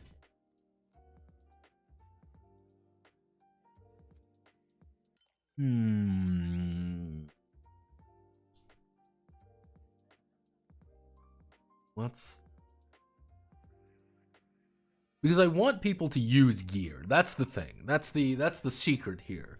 I want people to use their gear because that is an important part of characters like this. He-Man is inseparable from his sword. Cringer and all that. He-Man has the Sword of Power. That's something we know. Lion-O's got the Sword of Omens. We know that. That is something that he has. Could also be Descending. There's less and less screen time for the gear to shine. That's what I was thinking with the tap recharge. Or I'm like, He-Man gear equals spells. Like it's one of these things. Like I think I'm gonna be used for these two. Like I think one of these two is ideal because I want people to use their gear pretty actively. I want people to feel like they have the right to do, like, hey, this is my gimmick.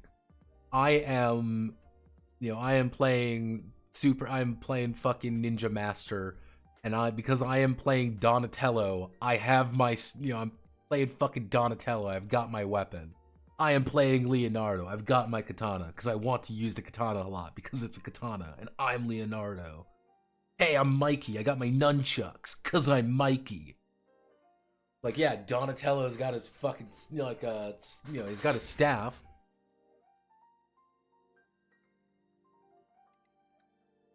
That clip you showed, there was enough time for them to shoot that super gun twice, yet not enough for Skeletor to use magic. Yeah, that's what I was thinking, like, if we...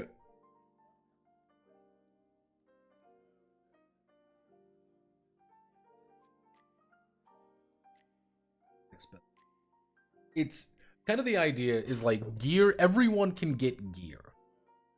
Everyone can get gear, not everyone can get powers. And most powers are going to be, I can do this.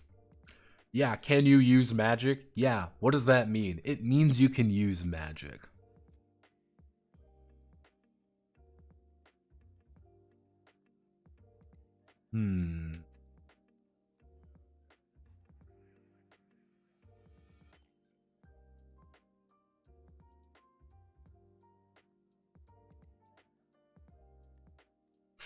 She was Skeletor's player, not gonna lie.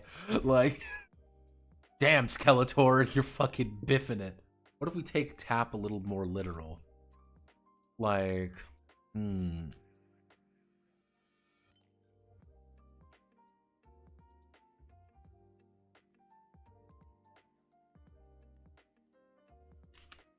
tap your gear for a strong grip. That's what I was kind of thinking, like, yeah, even if it's uncharged, you still get to use it, if that makes sense. That's what I was thinking, like, hey, as He-Man, you can tap your sword, get the big die, do your big attack, do everything you want. It's still a sword. You can still swing it around and do things. You can't contribute that additional die to it though. That's why, like, unless you do the recharge effect on it, unless you do something, being like, bing, okay, cool, I've got it back, because that's what I do.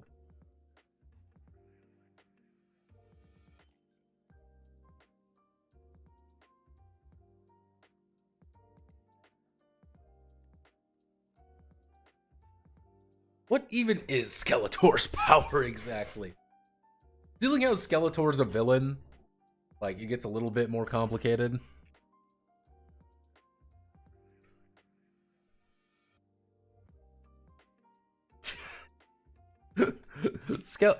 Dealing how Skeletor's a villain, he would be mostly... He would have all the same things a character would, with a lot more oomph behind things. So he would be, though he's got his skills, effectively. He knows what Skeletor literally would have, like, gimmicks like snarking and being a sorcerer and things like that. That would be his powers and his gimmicks. And his scepter allows him to use magic. You're like, what does this mean? He's gonna roll 8 gajillion fucking dice and blow someone's face off. Here, He-Man! Oh my god, Skeletor, you can't do it. No, Skeletor, no! Great Scott, Skeletor, why are you being such a dick? What the fuck, Skeletor? You're being a real asshole today. Hey, when Skeletor is too busy snarking at you and you have to make hearts rolls to make sure that you don't fall for his tricks. Yeah, you're gonna wish you had that snarking die, don't you? Does Skeletor ever blow anyone's face off? Not like Skeletor uses his magic to usually do something explosive, but no one ever really gets hurt except if it's someone unimportant. And or when He-Man gets his shit rocked for a moment. Okay, you know what? I'm gonna write this in. However, I'm not 100% sold on it yet, but I think we can make it work. I'll consult the consortium on it. Let's see. Each piece is value.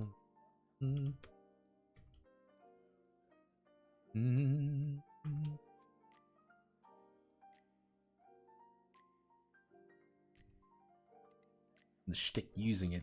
More important, and or is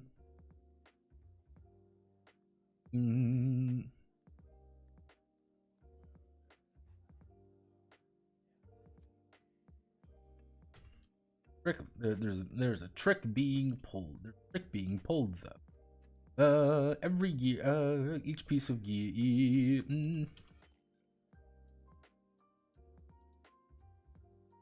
Let's see. There's a trick being pulled though. Each piece of gear. They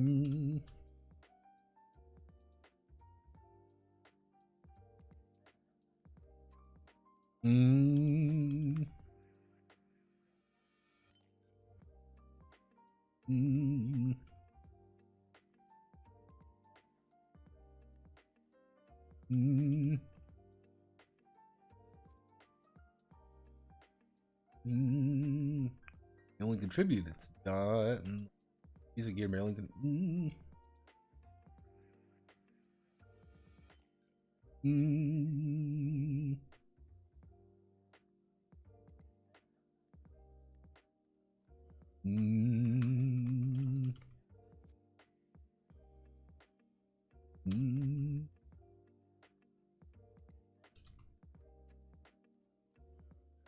Let's see. We cannot contribute it to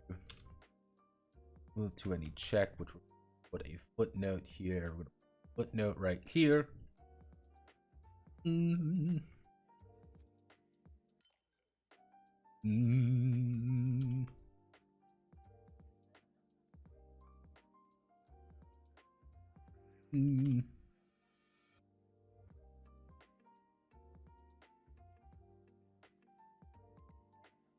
having a dull sword of power means it's still the sword of power, just not being able to add its D12.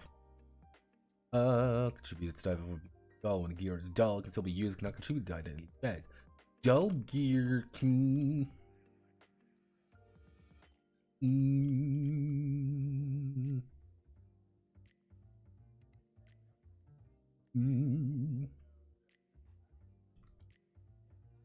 Let's see, dull gear can be renewed when the shtick, effectively the character class. Is there a particular recharge? Does there a particular recharge?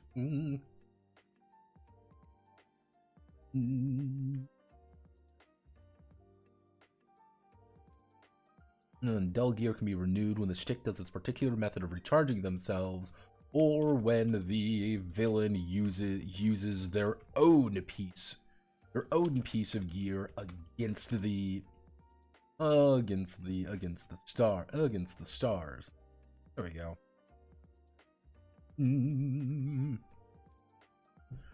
When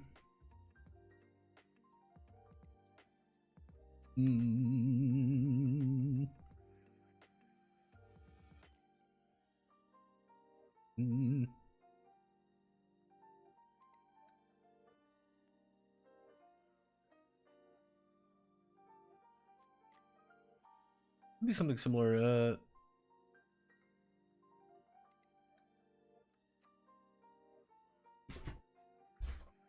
Like what I was thinking about doing, because if we tie it to each stick having a different way of recovering it.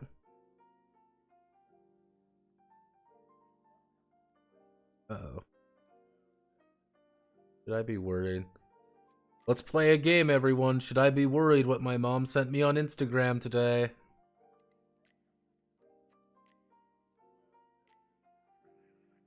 No, I never want to sign up for it. No. No. Bad. No home.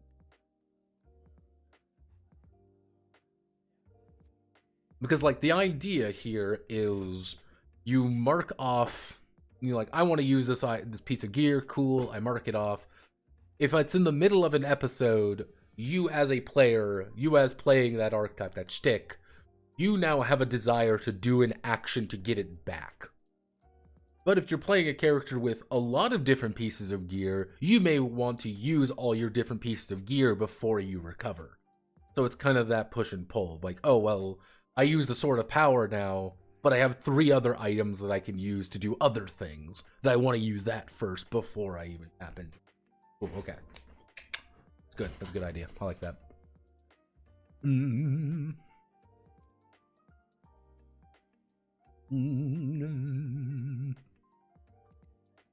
I don't know how I want to word the idea of, like, toys. Like, effectively, there is the idea of your personal gear. Like, everyone has personal gear. This is He-Man's sword. This is Kringer the Battle Cat. This is all these different things. That's the point. That is your personal gear that makes you you. That is your character. On the other hand, you effectively have the idea of toy gear.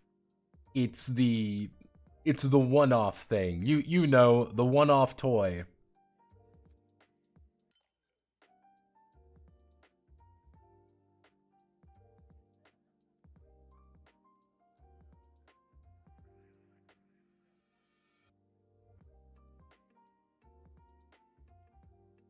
Yeah, like it's kind of like, oh hey, I want to do this and I want to add like here's the new toy. It's the TMNT fucking like toy line, like toys, like the random ass toys that show up. And you look at some of these toys and you're like, when the fuck did they ever get that's great. Like, oh cool, it's the Ooze Cruisin', the Ooze Cruise vehicle. Yeah, that would be a gimmick toy of the episode. We've got the Ooze Cruise vehicle. Hey, for this episode, Donatello has the fucking pizza shield or whatever. You know, not the, like, okay, for this episode, we've got our own special piece of equipment that is for the episode. Kind of like the gimmick of the episode, you could say.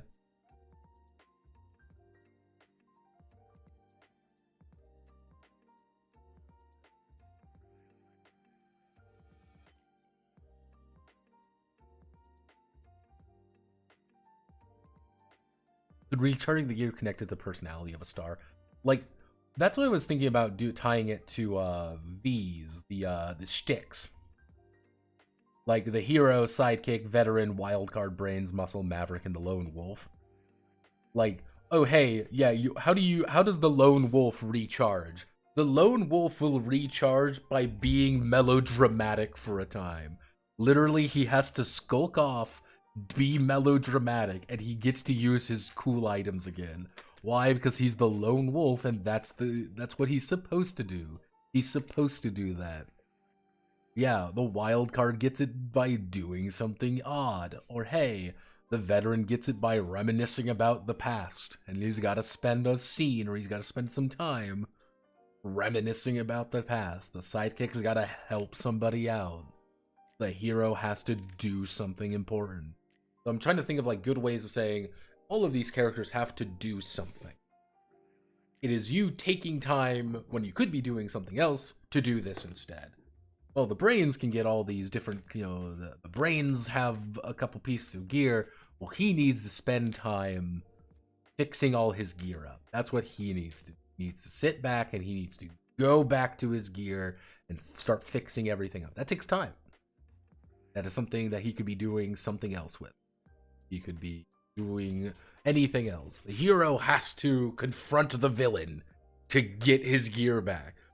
The hero always wants to rush and stop the villain. That's what he wants to do. He's going to get his gear back more consistently because he's fighting the villain. And you kind of even, Wuso, you kind of touch into it a little bit. If you're using something like the Sword of Omens to look at something you shouldn't see, that's using the item. You're using it for something. Doesn't mean it has to be good. But what does Lino want to do? He wants to fight Mum-Ra. He wants to go out and be heroic. Because that's what heroes do. How do I encourage people to act to this shtick, their thing?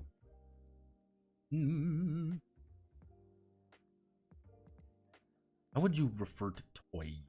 Toy gear is... Actually, how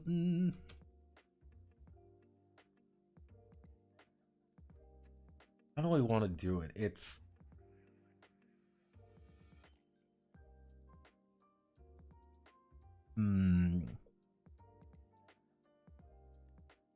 Give me a word here, people. Effectively a special tool or a special item or whatever that you get once per episode, but it's clearly like, hey everyone, look, it's the new toy that's coming out. Like, episodic gear? Like there should be another word. Gear.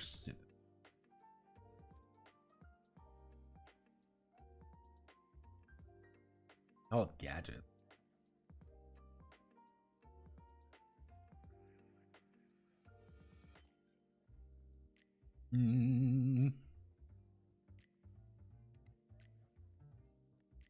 Equipage.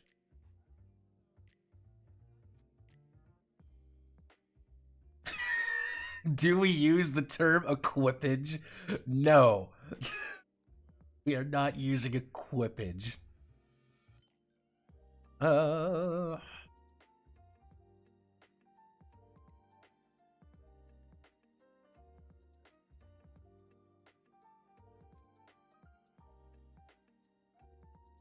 Gizmo. Gizmo's a great one.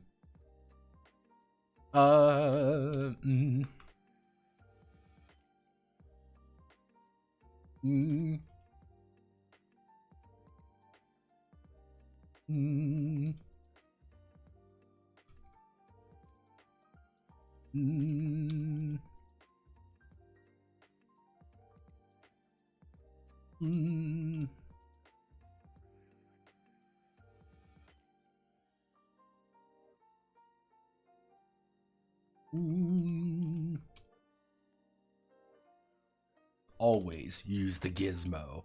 Because that's what we want to do. We want to sell you. We want to sell you, little Timmy. We want to sell little Timmy new toys. Every time we want to sell them new toys. That is the ultimate goal. Is selling you a new gizmo.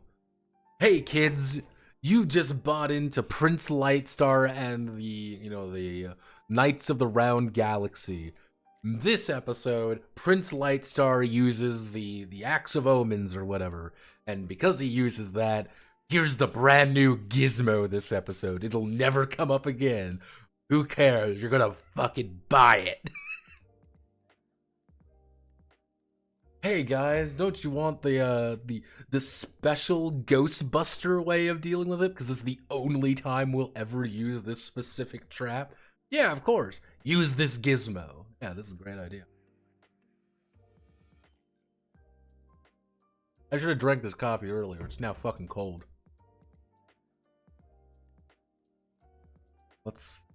So, I mean, if we use...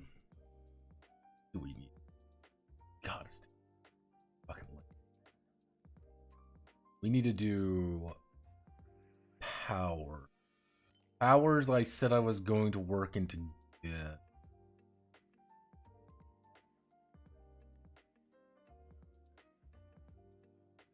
I'm going to think on powers. I think I know how I want to do them. I am going to bait myself on it because that's who I am. We want to do influences. Influences. Hang-ups. That was a very specific thing that he wanted me to bring in. The idea of influences. I'm okay with it. So,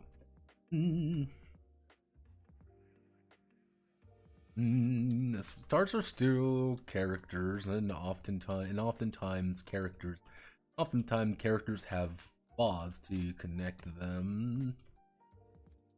The audience. Everyone has some issues. Everyone has some issues they are confronting. And influences. Everyone has some issues in their confronting, as well as virtues they embody. Influences and hang-ups represent the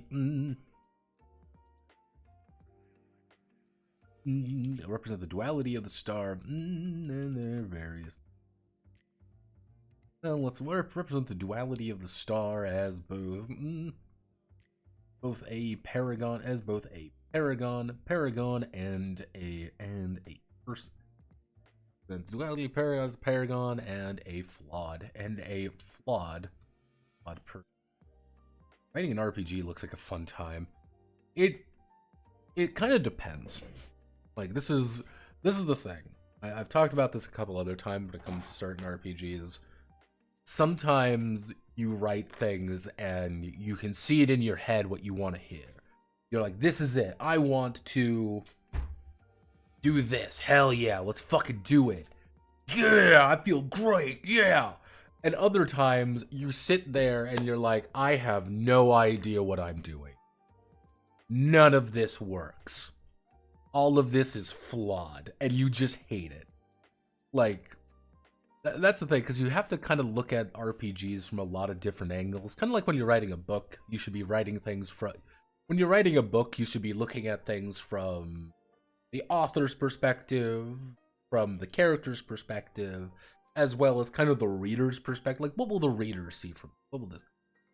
And writing a TRPG is kind of the same idea, but you're looking at it from... Well, I'm the writer. I'm the guy who's designing the game. I can see that from one angle. You kind of got to consider, okay, what's a GM looking at here? What's the person running the game looking at? What's a player looking at? What's different kinds of players looking at it from different angles? You're like, oh, Jesus. Oh, God. Oh no. But I enjoy it because I like thought. Because I'm weird. I like solving the puzzle of writing an RPG.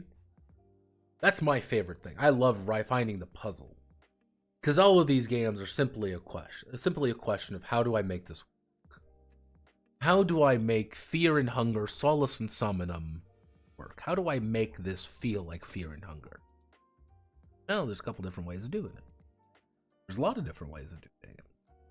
How do I, in my infinite wisdom, how do I get a game about, you know, being a super spy work? How do I make that work? How do I make being part of a weird pseudo cult work? How do I make that interesting? How do I make that cool? What do I add? What do I change? What do I fix?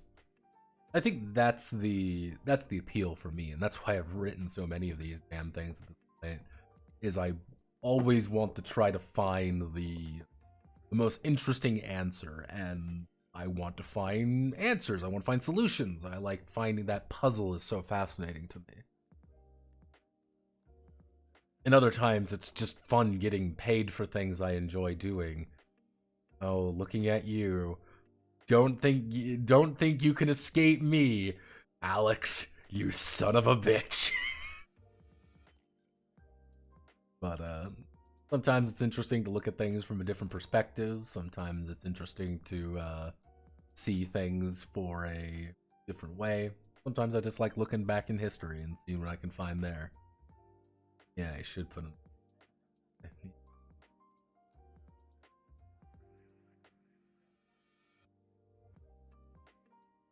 It's a loop of yeah, that would be a very, honestly, Jander, yeah, that's a very accurate statement, usually followed by a screaming Wojak somewhere in the middle there. Like, tomorrow we are yicking out, right? We are yicking out tomorrow. We are yicking out for a while. My goal is to hit chapter 6. We are just gonna play Yick tomorrow. I'm gonna lose my fucking mind. There's sequential problems that nobody has really put the effort into writing down for others. Oh yeah, like sometimes there's a few games I've made. There's a few games I've made where it feels like I'm running on. I got nothing to work with. Are they going to do more updates, or are they finished? I think they're finished. I don't think they're going to do more Yick. I would be amazed if they're like, it's Yick 7.5, 1.75. Imagine. Fucking imagine. But, yeah, it's just, how do you solve little problems? How do you write something that's a little bit more interesting? Well, sometimes you can look at, if you're lucky, you can always look back at other games and be like, okay, this is how they did it. How do I make this the way I want to do it? Okay, I would take this. Other times I'm like, I got no fucking clue. I'm like, you're looking at random shit. You're looking at DMC videos from 6 years ago, being like, look, see the way they're moving? That has to be it. That's the secret. You know, at 2 a.m., hands shaking violently as you take another, shot of pills to keep the voices back. Great. Yick is already going to be a, exciting adventure of trying to make. I'm ready. I'm ready to yick out. So, let's get back to work. Whenever a eaten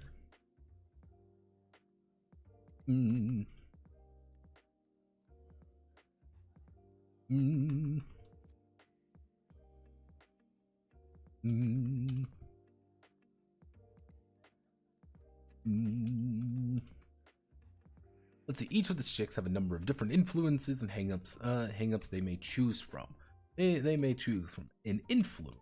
Influence is an influence it will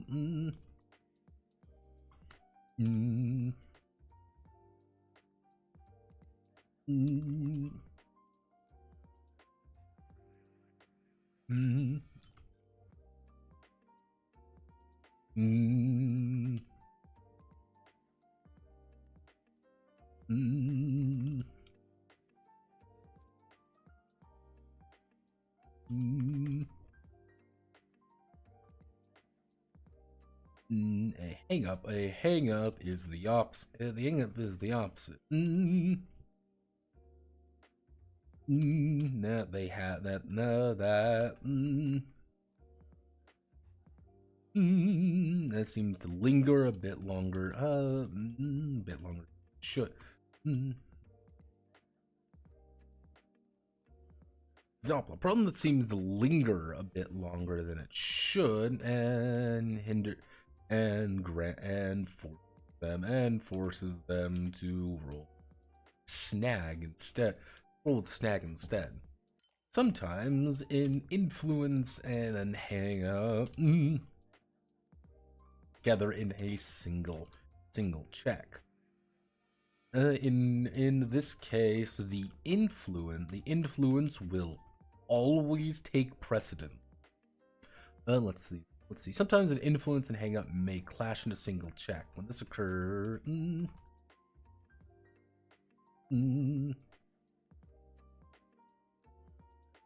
let's see. When this occurs, the star may choose either of them to take. If they take the influence, they roll with the edge and better odds. If they go with the hang up, they recover 1d6. They recover 1d6 plot power. There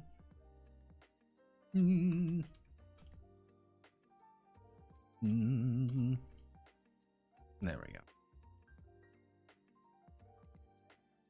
So that's one of the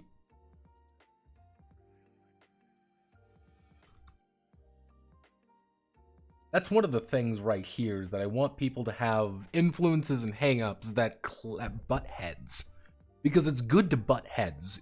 Oh, well, everyone deserves to be saved. But I'm ruthless toward villains. Alright, everyone does a villain deserve to be saved? That's something that is difficult for you to compromise? Is that difficult for you to deal with? Maybe you want to do it, maybe you don't. But you get something out of it for having issues.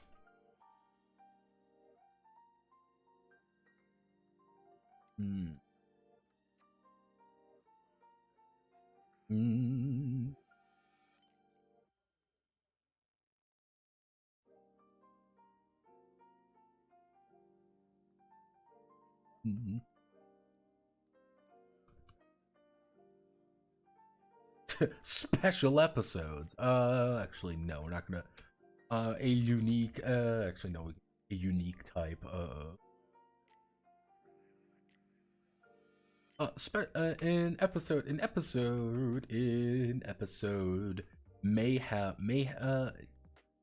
may be referred to as a special episode. This special episode often talking about important issues, or one that the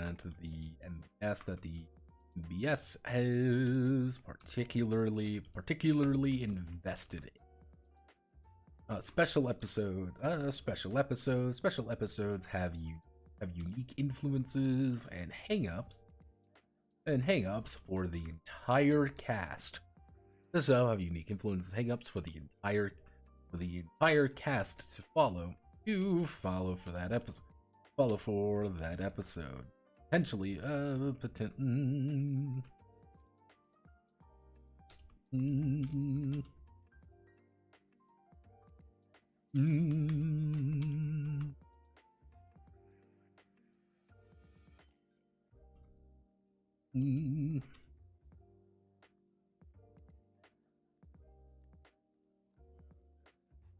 remember, kids, do drugs. Remember, kids, don't do drugs. Very special episode. Are you ready for having a very special episode every now and again? It's great. We all love very special episodes. So that should be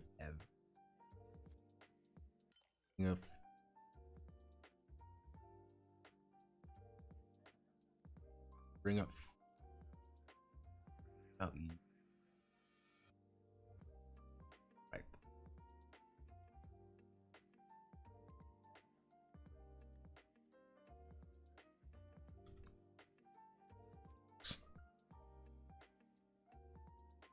A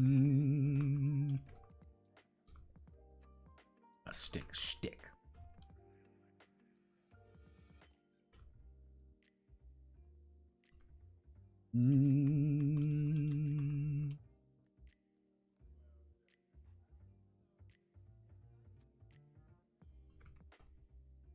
And define their character and define their character. They may be archetypical within the role. They may be archetypical within the role. Alternatively, they may be various level versions. Subversions to the subversion to the shtick as much as a foil to as much as a foil to as well as a foil. Each shtick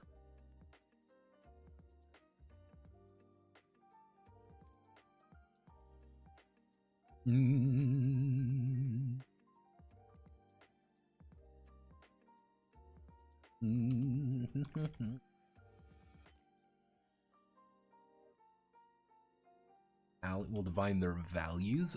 We'll define their values and say I should say their initial values and saved, as well as detailing which gear, gimmicks, and powers that the stars have access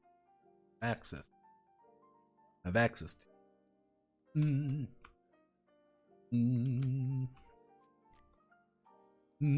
Each of the sticks.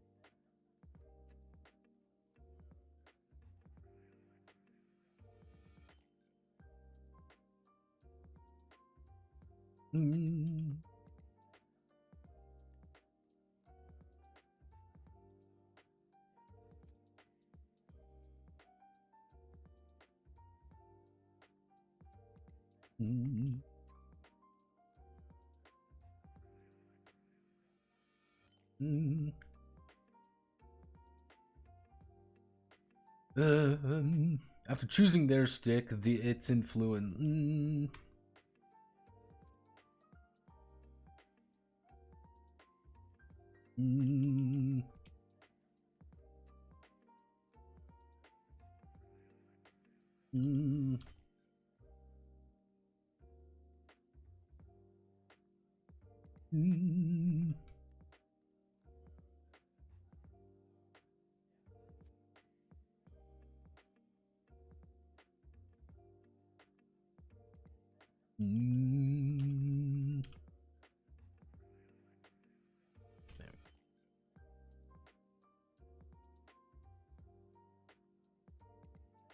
There we go. That's kind of the idea. Hey, it's effectively after you choose your shtick, after you choose your gimmick, really it's up to you how you want to play that character. Hey, I'm a hero.